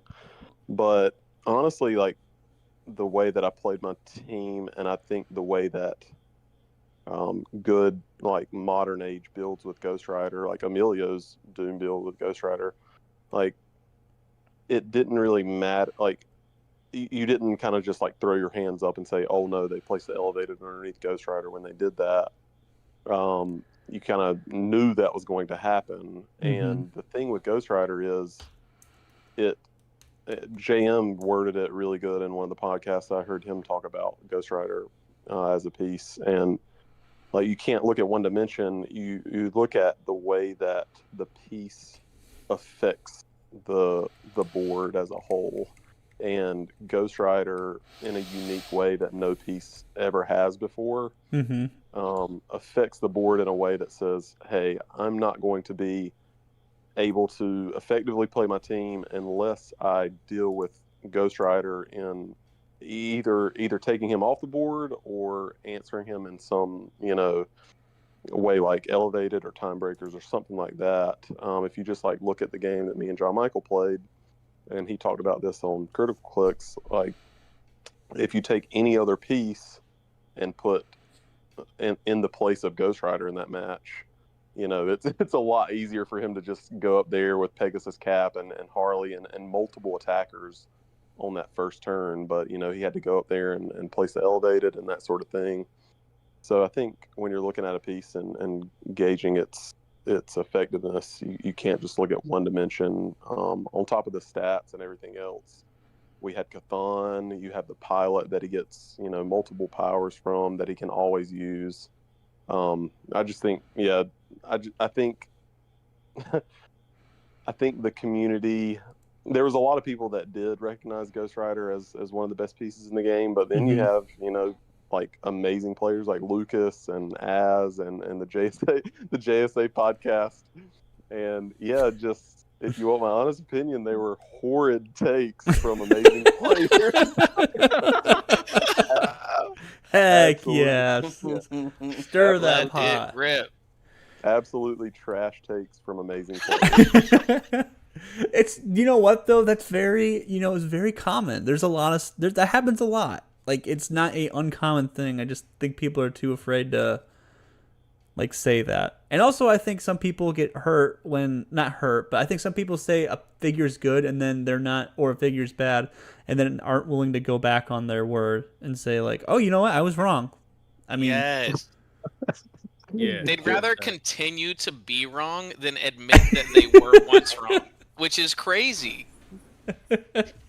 Yeah, I think Emilio had that, right? When he did well with the Doom team, like before anybody was on the Doom stuff. And I think I remember hearing, I don't even remember what podcast it was, but like, yeah, Doom finished first or second, I forget. I think Emilio was second in that one. And then they were like, yeah, Doom's good. He's okay. And we're like, oh no, he's a lot better than okay. People aren't prepared for it. But yeah, I agree. I think the community in general has just like, when something comes out, it's, oh no, this is way too crazy, or like, oh, this is so good, or it's, oh, this is so bad, and barely have fielded anything. So it's a lot of situational stuff. yeah, I agree. You know what though? You think about sports casting and stuff. I don't know how. I know Manny's like super into sports. I know he's a huge football fan. Yeah. But he but people, even right now, let's talk about like, if just to talk about football a little bit, the Tampa Bay Buccaneers and the Indianapolis Colts have the two best records right now.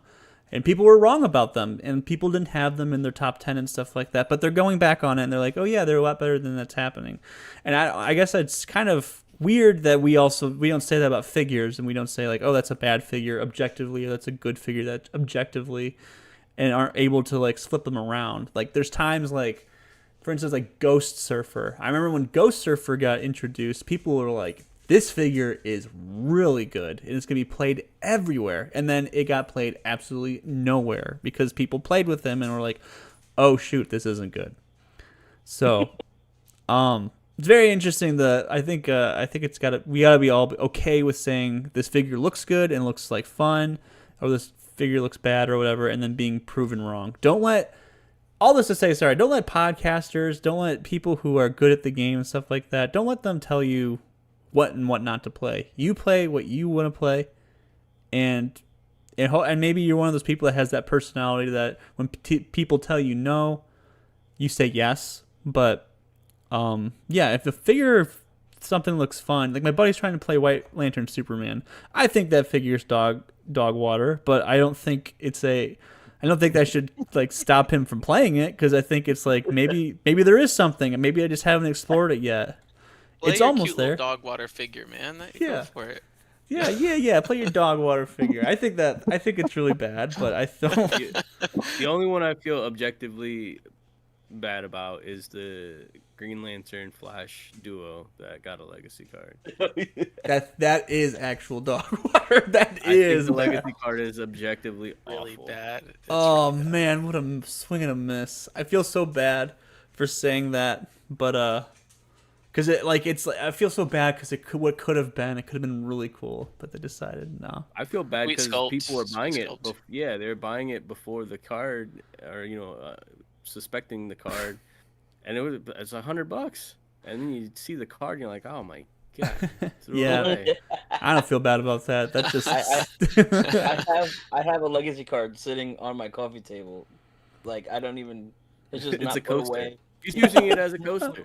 It's just sitting there. That's so bad. Oh, that's so funny.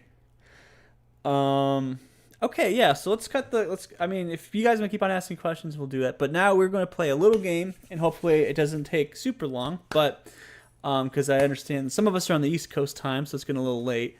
But we're going to play a fun little bidding game. So everybody is going to have. I'm going to put the spreadsheet up on the stream and stuff like that. But we are going to bid on characters. Actually, we're going to bid on game elements, and I'll try not to get too deep into it, but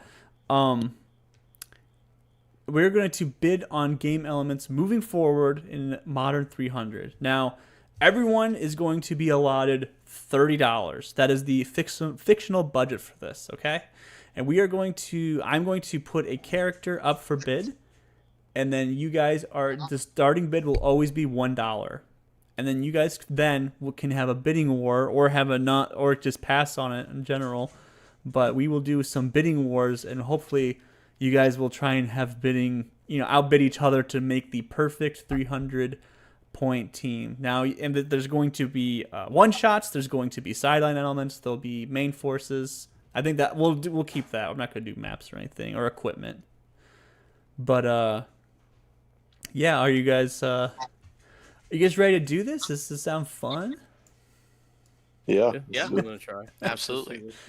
Maybe this goes horribly wrong. Maybe this is not fun. We'll see what happens. I will do bidding. There will be a bidding rules real quick. The bidding rules are as followed.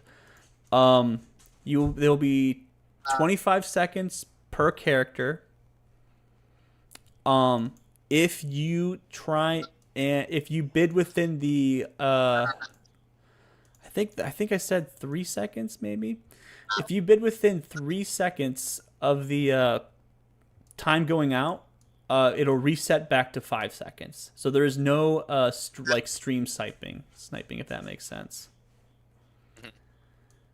Like I said, bidding can go up to we're going to zoom out just a little bit more. There we go. Bidding can go increments of 50 cents just to keep it cohesive. I'll move my camera real quick. But then other than that, and I will be using there we go. I will be using modern elements in the meta tab, and I'll switch it up and I'll throw some things in as well. And I'll try and do some stuff for I'll try and do stuff that everyone wants to play. Like, I'm not going to be like, oh, so uncommon cable. What do people think about that one? I'm going to try and keep it to characters that are pretty well used and well versed. Is there any questions before we move forward? Yeah, are we building we're building a 300-point team? 300-point modern, yes. Cool, got it. Alrighty. Any other questions before we get started? No. All right. Let's rock. Let's rock. All right. First one on the docket. We are going to start out with a very divisive piece. We are going to do Beetlejuice. We have Beetlejuice on the auction market. We're going to start the bidding at $1. And then we have 25 seconds. And that 25 seconds is starting in right now. Do I have any bids? Any bids? This can be. It can be whatever you want it to be. This will be main force or sideline. You got 15 seconds. So I hear $1 for Beetlejuice. No. Oh my god! Yeah, I will take it. I'll take it. Okay. $1. $1 for Keo. Going once. Yeah. Going twice. Sold. I'll go $1.50. Oh, it's sold. I'm sorry. You gotta be quicker than that, my man. Gotta move quicker. You gotta want the juice. All right, so Keo, you are now at $29.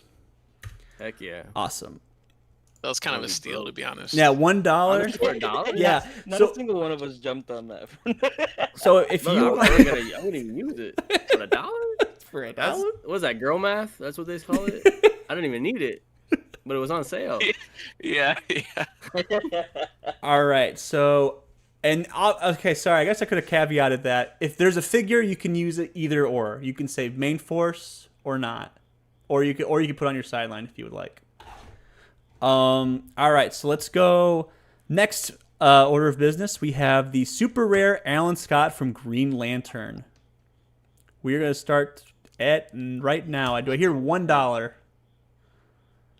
I hear $1 for Alan Scott, the character that everyone's talking about? Well, not everybody, but This is the SR, right? this is the super rare. Yes, I got 10 seconds on the board. I have $1 for Alan Scott. $1. I got it. I'll go $1. Oh, $1.50 for Manny. Okay. Anyone else going once? 2. 2. Okay, we got 5 seconds back on the board. $2. We got $2. So I hear more than $2. $2 going once. Yeah, that's your Going whole team twice. right there, bro. There we go. Sold. We got Alan Scott for $2. $2, right? $2. Yeah. Alrighty. Awesome. Just wait, and just wait. Just That's your keep whole team, watching. bro. I already got Right something there, man. cooking, brother. Alrighty. Yeah. You can't sidestep to me. You ain't gonna be able to move and quake or nothing. Bro. Alrighty. You can't hit me unless you're next to me. Next, we have what is considered the best maybe figure pog in the game. We have Copycat. The bidding will start at $1 starting now. $1 for Copycat. Who? $1 for who? JM. $1.50. $1.50. We got $1.50 right now for $2. $2 JM. $2. Do I hear 3? Do I hear 250? Do I hear 3? I'll go 3. $3 Manny. Okay, $3 Manny. 350. $3.50 JM. $3.50. Do I hear anything? We have going once. We got going twice. $4. We have $4 going to. I think I heard Joe say $4. So we're back to 5 seconds. I have $4. I have $4. 450. $4.50. Okay, we're back to 5 seconds. $4.50 JM. $4.50. Going once. Going twice. $5. We got $5. Go back to 5 seconds. Joe. Joe in the lead. Joe. No, I already blew $3. Joe. I can't. Going I'm once. out. Going twice. Sold. Okay. We have. Ooh, that's a steep purchase. Ooh, it's $5. $5. I don't know. I was considering 550. I don't think that's enough. Yeah, I know. I would. But it's, No, I get it, man. I get it. Your 300 point is about to be 15 points. All Now right. you got 25 to make up the other 285. Next up, we have a very, very popular sideline piece, but you could main Joe, force Joe him. has it, not me. Joe got it. Joe has it. Yeah. Oh, sorry, crap. My bad. He's a HEROCLIX player. He doesn't read. That's right. I don't read. I don't math, and obviously, I don't care about my finances. Let's do. Okay, so let's do. that again. Let us do. I also spelled Beetlejuice wrong, didn't I? Yeah. Okay, it doesn't matter. That's all right. All right. So next order of business, we have one of the most popular sideline elements in the game. We have Ares. So if you want to, you could run it at whatever you call it, main force, but obviously more of a sideline. So let's get the bidding starting at $1. $1. Here, $1 $2. $2 for JM. $2 JM for Ares. Do I hear Ares? Anything else? $2 for Ares. It's a very big predominant. A lot of people have Blades, Claws, Fangs. Do we want $2? $2.50. $2.50 for Keo. Anything else? We have 10 seconds left on the clock. $2.50 going to Keo right now. Do I hear anything above 3? Going once. $3. $3. Okay, we reset to 5 seconds. 5 seconds. We have $3 with JM. We got going $3.50 for Manny. Okay, we're back to 5 seconds. $3 Manny. We got 3 seconds left. $4. Okay, $4 for JM. $4 on the Ares. Going once. Going twice. Alrighty. Beautiful. Your team's looking just Ares. just That's all right, baby. That's a good team. We're gonna have to be main forcing him maybe. All right. I'm not above it. I'm not above. You're not above it. You get that printed +1. Heck yeah. Yeah. Y'all better not let me get the longsword here. Yeah, that's right. All right. So next up, we have another popular figure. That is pretty big, and that's going to be the Legacy Black Panther, colloquially known as the Chair Panther. So we got Black Panther. We'll start. Hey, bro. What? Good. All right, Chanther starting bid at $1 starting now. Do I hear $1? I'm going 5 right off the rip. $5, Manny Ortega, Right off big the rip. spender, $5. Right off the rip. Do I hear anything above $5? I'll go I didn't 6. realize we were Six- selling my six- counter. 6 for Joe. 650, bro. 650. 650 for Manny Ortega. We got 10 seconds left on the clock. 650 left for Manny Ortega. Going once. Seven. Going twice. $7, Keo. Oh my gosh. 5 seconds back on the clock. 750. Okay, we're resetting. 5 seconds. Manny 750. Going once. $8. Manny within the 3. Sorry, Keo. Keo 8. 3 seconds. Going once. Going twice. Okay, so that was $8. $8 for. So just so we're clear. $8 for Cheer Panther, boy. Enjoy him. Well, he's also got the main reason you have Black Panther, so. Yeah. It's... Oh my gosh. Alrighty. Next one we're going to do another piece that's seen a. Keo got Black Panther just now? Dang. Yeah. Keo got Black bro, Panther. Okay. Hey, they said you couldn't take the money with you. So just Yeah. That's a good point. Touche. so what we're looking at now is Keo with. reinforcing Beetlejuice at this point. Yeah, for real. I mean, at this point, you could just drop Alan Scott to 40, but right now, Keo has $19 left with Beetlejuice, Alan Scott, and Black Panther. Manny does not have a team yet. Hey, it's coming along. Joseph. You're dropping Kong here soon, and I'm busting all 30. I'm just running 30. Busted on 30. Joseph just has Copycat, and JM just has Aries. All right, we gotta get some heavier hitters in here, I think. Okay, so let's go with a character that's been in the game for a while still. So let's start with Pegasus Captain America. He's been in the game for a while. He's a really good attacker, leadership as well. And we'll start the bidding at $1. $1. $1. I'll go 2. $2 for Manny. Okay, $2 Manny for I'll go Pegasus Cap. 3. $3. We have Joe Harris with $3 on the board. Could potentially $350 for JM. JM's got $350 for Pegasus I'll go Cap. $4 on Manny. Okay, Manny. We got 8 seconds left. We got $5. Okay, $5. Joe, we're inside the 3-second range. Going once. Going twice. I'll go 6. $6. $6 resets it. $6 Manny for Pegasus Cap. Going once. Going twice. $7. Okay, we have $7. $7 for Pegasus Cap, Joe. Big spending here. $7, the most expensive. One of the most. Okay. $8. Okay, $8 Manny. $8. We're encroaching on a very expensive piece. Going once. Going twice. got it. Okay, he's got it. Okay. You got it. I wanted it, but I more just didn't want Joe to have Copycat and Pegasus Cap. All right, Manny, and that was $8, so you're down to 22. That's a rough one. That was. Woof. I mean, you spent 3 You more. have to run them at 125. I know you might. You might have to. I will. I know you will. Okay. Soldier, like you like it. All right. Let's. Exactly. All right. So the next one we have here is going to be the Kooky Corket Captain America. This will include the team up card as well, so you get both. All righty. Past Avengers, Kooky Quartet, Captain America. Let's start the bidding at $1. Do I hear $1 for Captain America? Do I hear $1? I'll go $1. $1. Okay, JM with $1 for Captain America, Kooky Quartet. Do I hear more? Do I hear any more? $1. $1 going once. $1 going twice. Sold to JM. That might be That's a steal. That's a steal.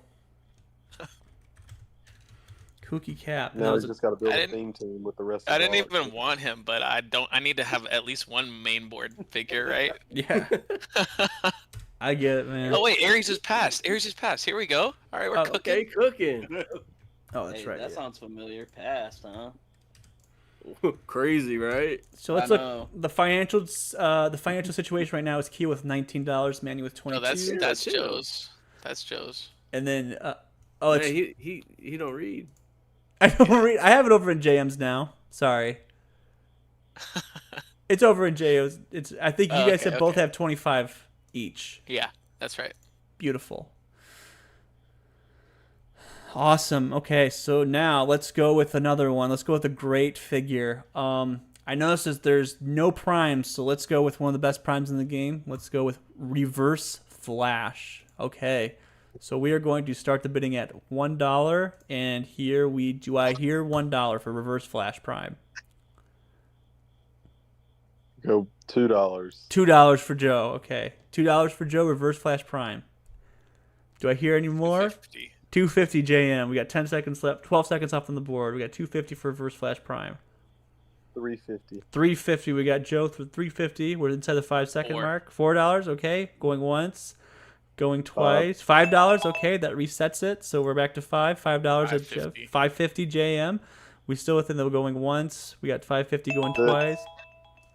Did you say 6? All right. We're at 6. 5 seconds left. 6 for Joe. 650. 650. We're resetting again. So 650 for JM. 650 Reverse Flash. Going once. Going Go twice. Go $8. $8 for Reverse Flash. $8. You got. Alrighty, $8. Damn, that's a good pickup though. That is a huge pickup. That'll go good with your copycat. Honestly, Joe's team could now just beat mine.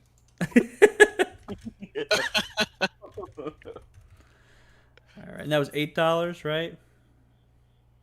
Yep. Okay, cool. Alrighty. Let's do a sleeper hit that came into Worlds that no one talked about it, but after Worlds now people are really talking about it. I'm talking about the Miles Morales Spider-Man 400 series, 35 points. Well, I mean, you can play him at whatever point, but that's what people mostly play him at. But Spider-Man, Miles Morales from the 400 series, will start the bidding at $1. Do I hear $1? Yep.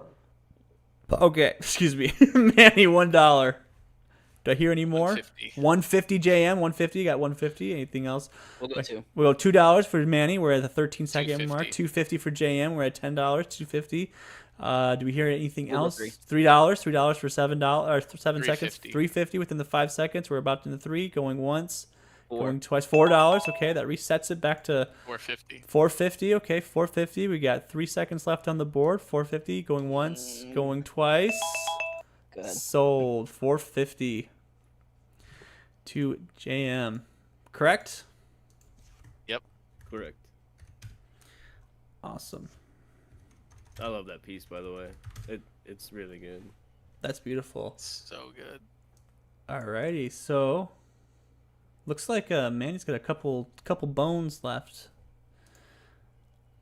A couple. Told you, I'm waiting for that Kong boy. Kong's not even in modern anymore. Oh, dang it! Saving my money for nothing. All right, let's do another. We have 1, 2 Captain Americas. Might as well do the third one. Let's do Battle World Captain America. 65 points. We'll start the bidding at $1. Ready and go. Battle World Cap. $1. I'll do it for $1. Okay, $1, Manny. Okay. Do I hear $2? We'll go $2. $2 for JM. Or sorry, for Joe. $2 We'll for go Joe. $3. We got $3 on the board. 15 seconds left. We got 4. $4. Joe. We got Battle World Cap for $4. Go 5. It's inside the 5 seconds. Going once. 450. 450. Okay, that resets it. 450. 450. Five. 450. $5. Okay, okay. Do I hear 6? 550. 550. Okay, 550. 6. 650. Sorry, 6 for Manny. All right, 6 within the 3. Going once. Going twice. And sold. Whew. That was Manny with the $6? Yes. Wow. I'll have you guys know I've been watching a lot of Storage Wars lately. It's a bit of a problem. So I'm having a lot of fun right now. That was $6, Manny. Sorry. Yes, 6. Yep. That was a good get. That was. So just so we're clear right now, we have Kia with $19, Manny with 16, Joe with 17, and then JM with 21.50. Kio's got Beetlejuice, Alan Scott, Black Panther, Manny, Pegasus, and Battle Orb Cap. Joseph has Copycat and Reverse Flash Prime, and then JM has Ares, Kooky Cap, and 400 Point Miles. All right. Point. What? Wow. No, 400. No. 400 miles. 400 miles. Sorry, 400 point. the 400 series miles. My bad. My bad. It's King Miles. King Miles. All right, let's do the best support piece in the game. Let's do Perdegaton. Oh my goodness. Here we go. We'll start the bidding at $1. Do I hear $1 for Perdegaton? $5. 5? Who said 5, Manny? Boom, 5 off rip. 5 off the rip. Manny with a Perdegaton. $5.50. $5.50. Okay, $5.50. 6. 6 for Manny. 6 for Manny. We're 10 seconds. $6 for Perdegaton going once.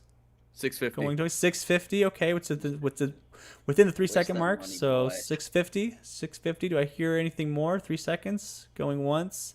Going twice. Okay, sold. So we got Perdegaton going to Keo for $6.50.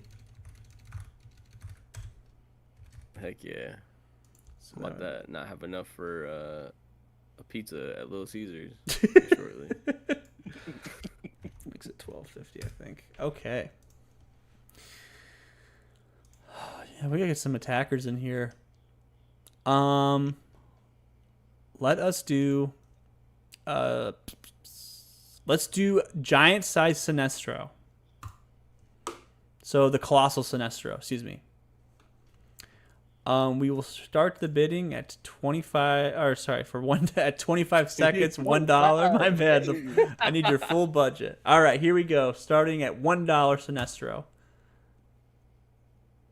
Giant size Sinestro, $1. I hear $1 for a big Sinestro that allows you that has perplex and generates constructs. Alec is trying to type it up so bad. I know this piece is guys. 10 seconds left on the board. 25 points Sinestro. Got 25. 150. 150 for JM. Going once. $2. $2 for Joe. It's inside the marker, so $2 for Sinestro. I've got 5 seconds left on the board. 3 seconds. 2. Going once. Going twice. Sold. Sold to Joe. Joe with giant Sinestro. Colossal Sinestro. For $2. Joe's highest point piece is 40 points. So he's really counting on some other stuff coming down the barrel here. I guess so. $15 left for collector coming up. Yeah, that's a good one. Dude, that'd be a good team right there, actually. Yep. That would be a really good team. Okay, so let's do probably the most coveted piece in the game right now. Let's do sideline. Let's do Animal Man. All right, here we go, guys. I don't think I got Animal Man money. I'm gonna be honest. I don't know if any of you guys do. Well, JM might. He's been holding back. He's been pretty conservative. All right, so let's start the bidding at $1 starting now. $1 for Animal Man. 5. $5 for Manny. $5 for Manny. I hear $5 for Animal Man. Do I hear $5.50? Do I hear $6? So I hear $5.50. Yeah, $5.50. $5.50 JM. We got 10 seconds left on the board. $5.50 for Animal Man. I hear 5 seconds. We have 3 seconds. 2. $6. That resets it. $6.50. $6.50 JM. $6.50 for Animal Man. We got 3 seconds left on the board. You won't. You ain't got it like that. You ain't code like that. And sold. Okay, $6.50 for Animal Man. You about to find out. I guess so. Hey, don't worry about me and my caps. Don't worry about me and my At the end of this, Alec is gonna send us all of our teams. Oh shoot. Maybe. Battle Royale it. We have to Battle Royale it out. Yeah, now we have to go into the Roll20 part of the night. I'm just kidding. We all have to load up our team. No, I'm just kidding. That would be terrible. I think you guys would be like, I'm going to bed. I'm sorry. Alrighty. Let's go for another prime. Let's go Lobo Prime. I don't know if this is gonna fetch anything, but might as well just throw it in there because it's the 34th most built with team in October 2025.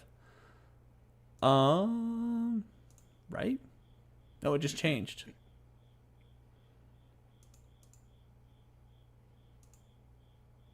Oh, what the heck?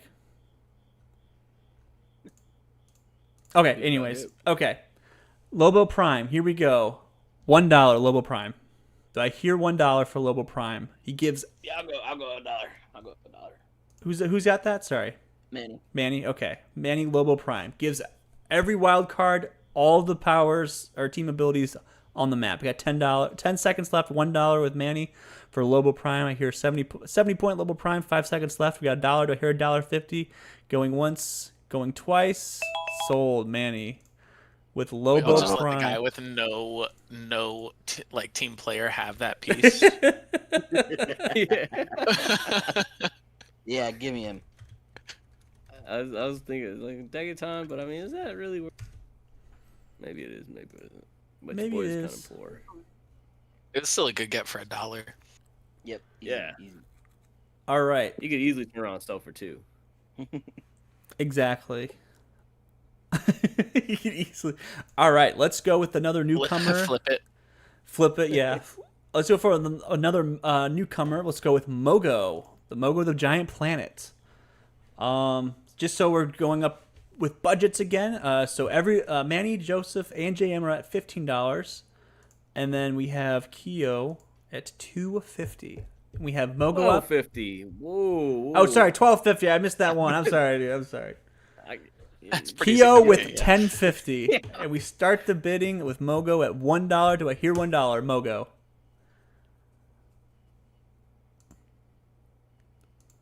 Do I hear $1 for the living planet? I'll do $1. I'll take it. $1.50. Right $1.50. Okay, we got $1.50 with Keo with the Mogo. Mogo, the living planet, only $1, guys. He's a planet, or they're a planet. I don't know what it is. It's a planet. $1. 5 seconds left. $1. $2. JM. Or sorry, $2 for Joseph. We reset the timer. Do I hear 5 seconds on the clock? 3 seconds on the clock. $2.50. Resets it again. $2.50 for Mogo. Got $2.50. Do I hear $3? Do I hear $3 for Mogo, the living planet? Going once. Going twice. Sold. $2.50 for Mogo. And I got money left for snacks. Heck yeah. You're gonna need them. I'm gonna be watching a lot of you guys. That was good. Alrighty. I have a couple more.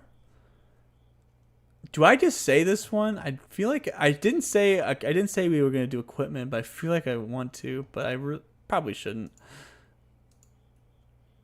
All right, let's do. Okay, here we go. Let's do a big boy. We are going to have the Spirit of Vengeance on the table. Spirit of Vengeance. No sideline though. That's interesting. So yeah, I mean, I would just assume that whatever doesn't get auctioned here is just free for game. So we'll keep that in mind. Actually, yeah. We'll say, yeah, okay, we'll just start with that. Spirit of Vengeance, starting bid, $1, Spirit of Vengeance. 25 seconds on the clock. Yeah, I'll go $1. $1, okay, we got $1 for Manny for Spirit of Vengeance. Do I hear anything else? Spirit of Vengeance. $2. $2, we have $2 for Spirit of Vengeance going to Joe. 3. We got $3, Manny. $3, Spirit of Vengeance going to Manny right now. $3. $4, 10 seconds left on the board. $4 for Spirit of Vengeance. We'll hit 5. $5, $5 for Manny. We got 5 seconds left on the clock. 5 seconds left on the clock. We got $6 right outside the thingy. $6.50. Okay, it resets within the 3. So $6.50 Manny. Manny right now $3.60 $7. That's outside the 3. Going once, Manny. Going twice. Sold. Okay, $7. We messed up. We should not have let Joe get that. Oh yeah, because he's got Colossal Sinestro. It's not a good look right now. So just so I was in there fighting. I know you were. I was rooting for you too. Yeah, dude, spend your money. Oh man, that was funny. Okay.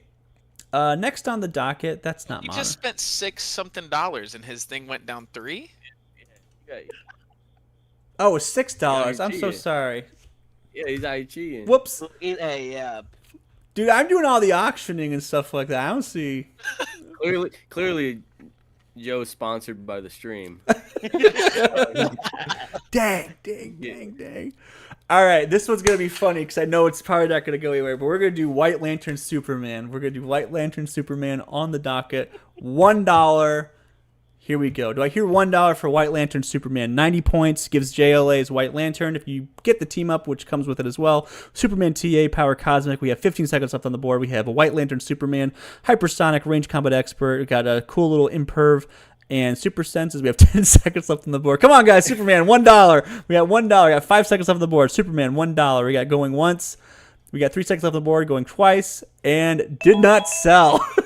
Just as I predicted, White Lantern Superman did not sell. What's it like to be a whatnot breaker? Exactly. Yeah, for real. Okay, let's do Swamp Thing. That's a fun one. So Swamp Thing from Masters of Time. This just the super rare, not the prime. Let's see what happens here. Swamp Thing for $1. And let's begin. Swamp Thing for $1. Do I hear Swamp Thing for $1? Who was that? JM. JM. $1 for Swamp Thing. Okay. $1 for Swamp Thing. Got $1 for Swamp Thing. Do I hear $2? Do I hear $1.50? We got Swamp Thing. Super rare Swamp Thing can attack through the $2. We got $2 on the board. 5 seconds left. $2. $2.50. We reset. Okay, so $2.50 left on the board. 5 seconds left. We have 5 seconds. $3 for Manny. It was in the 3 seconds, so it resets. Okay, 3 seconds. $3.50. $3.50. Okay, for I think that was Keo, right? Keo. No, JM. JM. We're going once, going twice. Sold. $3.50 for Swamp Thing. What a deal. Okay. I will What a say, deal.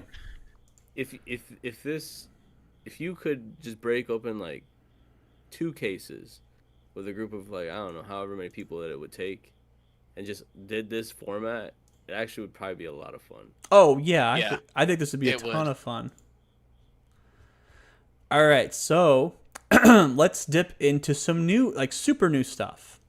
Let's start out with the projected to be one of the best figures in the game, Cable Prime. Alrighty. So, unfortunately, if you have, I think there's 1 Prime in the game right now, but you can still bid on it. Well, actually, I don't know if you can bid on it. I'll swap that boy. All right.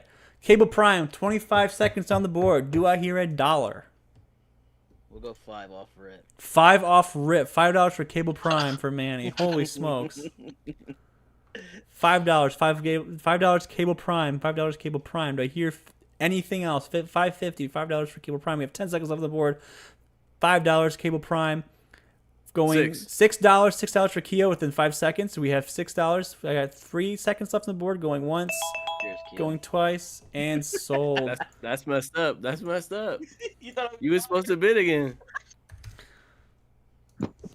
Hey, I saw through your plan, dog. You can have him.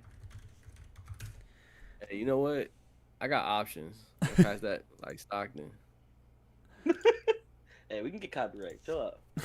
Yeah, dude. Hey, do I Saying sound like too do I sound good, like man? I sound like it? All right, now we have the Chase Nightcrawler. Let's go with the Chase Nightcrawler from 97.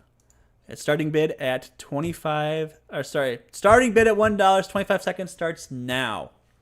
I go $1. Go $1. All right, we got $1. $1 for Nightcrawler. I go $2. $2. $2 for Joe. $2 for Nightcrawler. $3, Manny. $3. Do I hear $3.50? Do I hear $3.50? Yo, you want to throw 4 in there? Got 5 seconds left on the board. Nightcrawler. $3.50 for John Michael within 3 seconds. So I'll go reset. $4. Okay, that resets it again. So $4, Manny. Yo, $4. I'm out. $4. Do I hear once? Do I hear twice? Sold. Nightcrawler Chase goes to Manny. I ain't even got that kind of money. A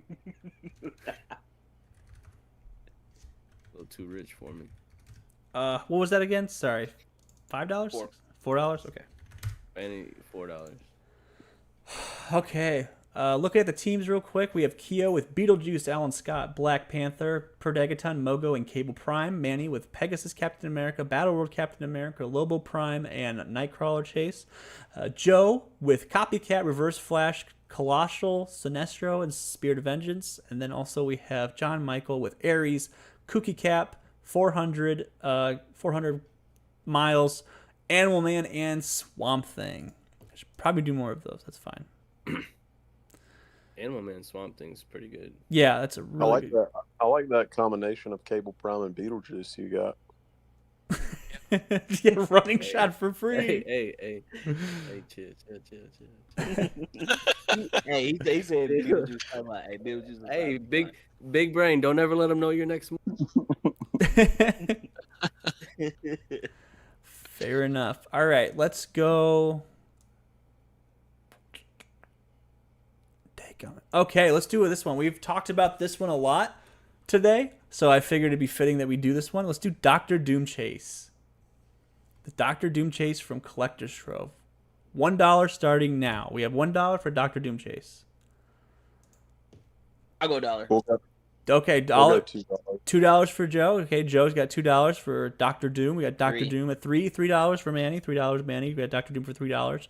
Do I hear more? Do I hear $3.50? Do I hear $3.50? $4. We have 7 seconds left on the clock. $4 left for Dr. Doom. We have 3 seconds left on the clock. $4.50. Okay, $4.50. That resets it. $4.50. Do I hear $5? Do I hear $5 from the 3 seconds? $6. We have $6. We reset it. $6. 5 seconds left on the clock. $6 for Dr. Doom. We're going once. $6.50 for JM. Swooping in there. 5 seconds reset. $6.50 for JM. Do I hear it going once? $8 for Joe. Joe's got $8 for Dr. Doom. Do I hear any more? Do I hear we're going once? Going twice? And sold. Dr. Doom for $8. That's a good team. Your team is so good. I had to get those one shot for Spirit of Vengeance. So Joe, that was 8, so you're down to $1. Manny's got $11. Keo's got $4. JM, you still got $12.50. Hey, you got enough to buy a White Lantern Superman. You got enough to. Alrighty, let's do Umbrax. So the counterpart to Mogo, let's do Umbrax, the damaging planet, or the ultraviolet one. So let's get started. $1, Umbrax. Do I hear $1 for Umbrax? $1. We got $1. We got $1 for Umbrax. $1.50 for Umbrax for Manny. $1.50 in the lead currently for Manny right now for Umbrax. $2. We have $2. 10 seconds left. JM, $2 for Umbrax. The planet with TK, defend, probability control. We got 5 seconds. $2.50. $2.50 left. We got going once, going twice. $3. Okay, that resets. $3. Sorry, $3 Umbrax. 5 seconds reset. Starting now. Got 5 seconds. 4, 3, 2, 1. Okay, awesome. Umbrax is with JM. That was for $3.50. Or just 3? Yep. It's 3. Okay, so you're down to $9.50. Okay, so right now, Manny, you got the money advantage right now. I got Collector is what you're telling me. You do have Collector. I don't know if you can actually use him though. I don't think anyone. Oh, he said, "Oh, I will." Everybody else is just going on the sideline. Just a bunch of fancy possible on the sideline. Alrighty, this is a super curveball one, but I do want to see how it goes. Swarm of Ants, the common that gives a unique modifier. If you guys don't know, adjacent friendly characters that share a keyword with Swarm of Ants modified by +1. It's got Spy and Animal. I hear $1 for Swarm of Ants. How many? You get a swarm of ants, just one. I hear $1 for Swarm of Ants. How many points are they? 15. I'll go $1. $1 for Swarm of Ants. Okay, $1 Joseph Swarm of Ants. Hey, we'll let him go to 0. We'll let him. We got 10 seconds left. Yeah, you gotta. Yeah, absolutely. We got 7 seconds. 5 seconds. 4. I think going once. Going twice. And that's Spirit of Vengeance, Animal. Yes. Swarm. Hey, there you go. Swarm of Ants. That's why he's the champ. Look at that. That's why he gets the deals. And it also has Empower Poison Plasticity, so more copycat fodder too. Alec, he bought it already. You don't gotta sell him no more. That's true. All right, let's do Ulysses Bloodstone. The wild card Avengers Mystical, 60 points, 5 range, double target, sees through hindering, 25 seconds on the clock, $1. Do I hear $1 for Ulysses? Yeah, me. Okay, okay, Manny. $1.50. $4. $4 for $4.50. Keo. $4.50. Or $4.50. $5 JM Ulysses Bloodstone. $5. $5.50 for Manny. We got $5.50. $5.50 on the board. $6 for JM. $6. We got 6. We got 5 seconds left. $6.50. 3 seconds left. Going once. Going twice. Sold. Okay, Ulysses Bloodstone is going to Manny for. You said $6.50? No. Yeah. Okay, we're getting down to the witching hours here. Let's do Scarlet Kooky Quartet Scarlet Witch. Ready? And let's get $1 on the. Was it $1? $1. $1 JM. $1 JM. We got $2 for Manny. Got $2 on Manny. $2 for Manny. Scarlet Witch. $2.50. $2.50 JM. We got $2.50. 10 seconds left on the clock. $2.50. $3 for Manny right now for Scarlet Witch. Scarlet Witch. We got 5 seconds left on the board. We got 3 seconds left. Go 2, 1, $4. It resets it, so we'll reset it. So $4. $4. $4.50 Manny. That resets it within the 3. $4.50 for Scarlet Witch. Going once. Going twice. Sold. Scarlet Witch. So Scarlet Witch cat peg at full is gonna be a pain.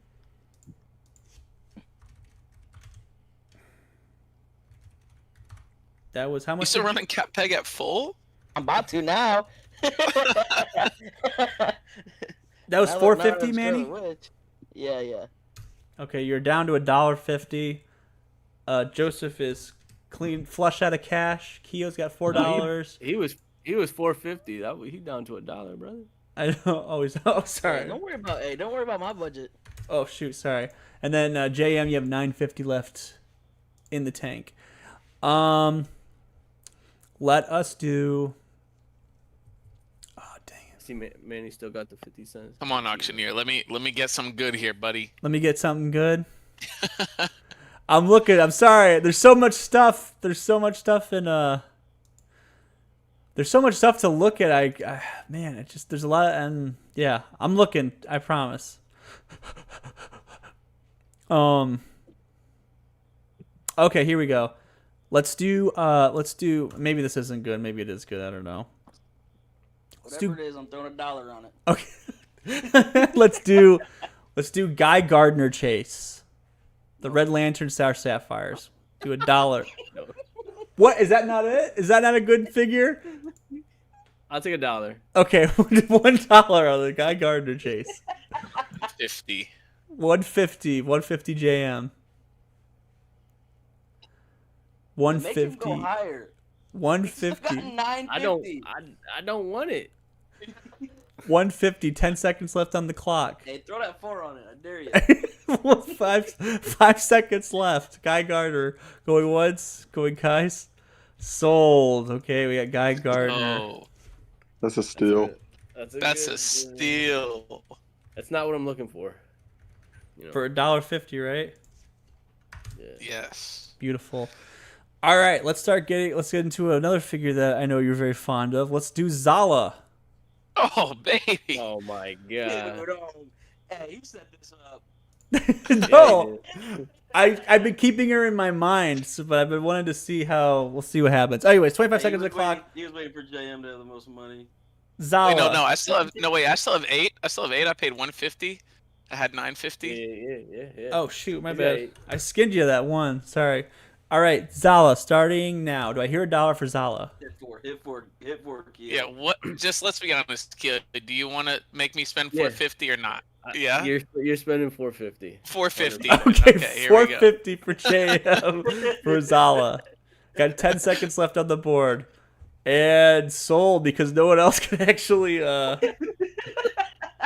afford it. Hey, don't count my pockets. Don't worry about how much money I got. I could have bid if I wanted to. Could have. You could have.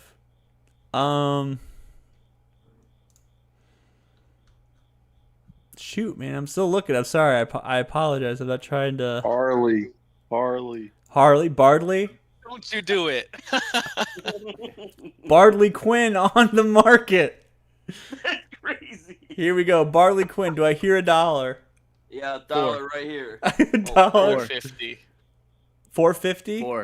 4 right here. 450. Oh, okay, got it. All right, that's it. Kio's out with Bardley Quinn. I'm not. I don't hate it. I don't hate it. And you are out. I don't love it. I don't love Yeah. it.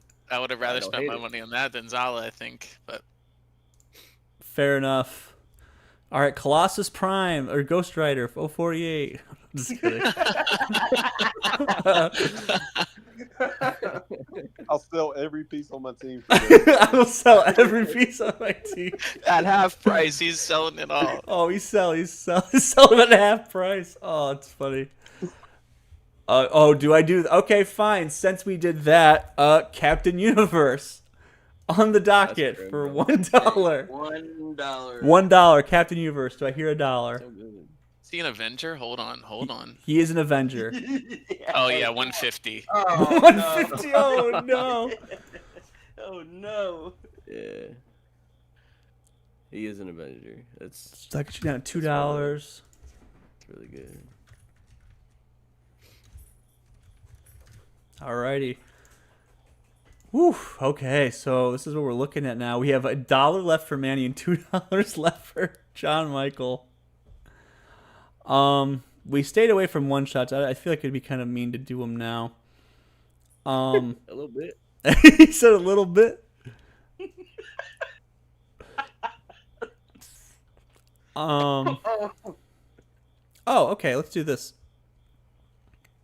Let us do. Let's see where I'm looking at. Oh, let's do Arrow, the super rare from Smash and Destroy. So do I hear $1 for Arrow? Yeah, I'll go $1. Okay. Do I hear anything else other than do I hear $1.50 for Arrow?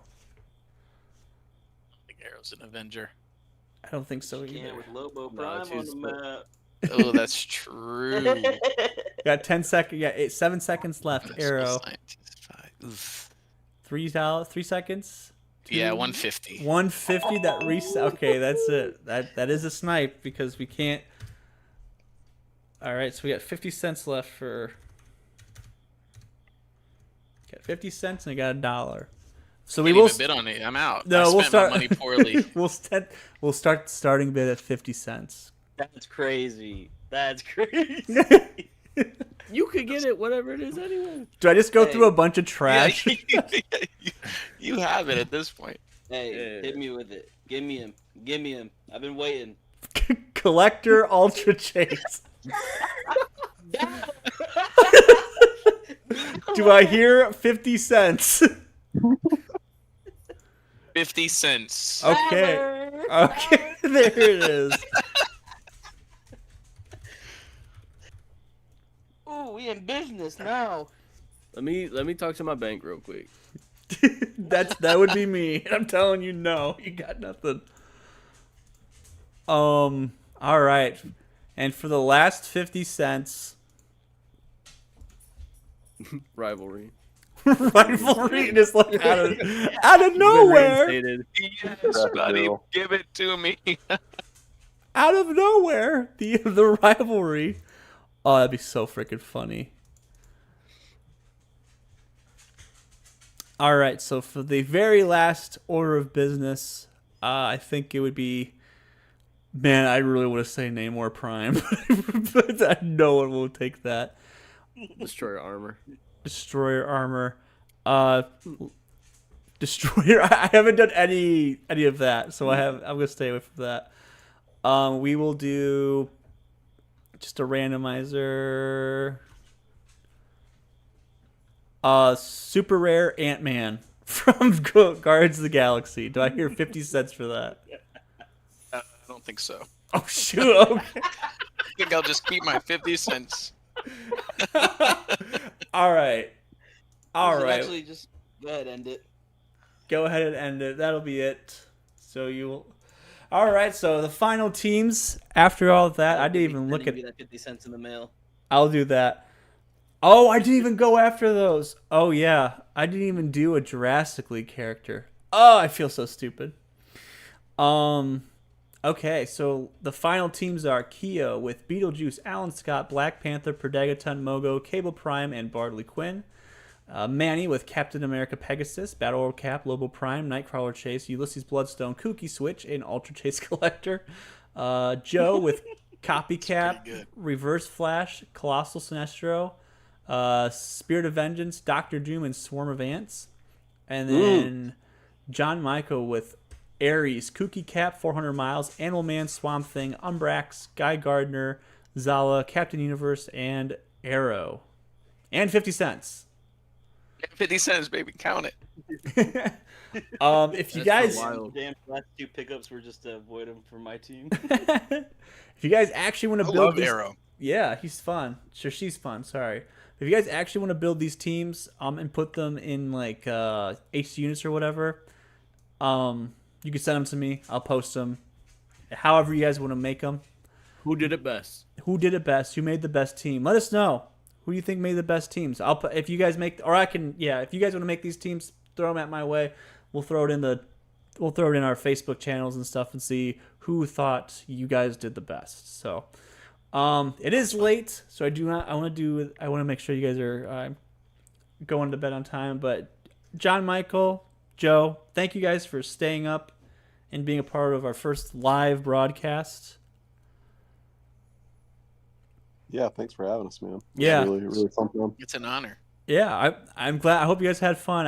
I tried to stay away from like questions because I listened to all the podcasts you guys are on. I was like, man, I feel like they're asking a very similar question. So I tried to do something a little bit different. So I hope you guys had fun. I hope it was worth staying up till 11:30 our time. For sure, man. It's just 10:30 for me. Nothing to it. Yeah. Easy. Is there anything you guys want to plug? Anything you guys want to like? Where we can find you, what you're doing, or whatever? Is there anything else for the viewers to know what else you're doing and where we can find you? If there's any plugs for that? Dude, I need squad mates on Battlefield 6. If you play medic, I need to be revived. Yeah, go to Red, White, and Clicks. Or Wes Robertson. Yeah, that's all I got. You going to that? I won't be going to that. I wish I was. I have a wedding that weekend. Gotcha. Okay. Yeah, shout out Syndicate, our team. Heck yeah. Shout out all them guys. And then, are you taking applications? I know some people have asked. Hey, hit us up if you're interested, and we'll take it to the council. Take it to the council. Awesome. Yeah, that's above my pay grade, whatever Joe says. Awesome. Well, thank you guys for taking us on this, or coming with us on this journey with this live with Joe Harrison and John Michael DiGiulio. If there's anything we missed or whatever, be sure to let us comments. Let us know how we do with this live stream and stuff like that. And of course, as we always say, keep on clicksing. We'll see you guys next time. Keep on clicking.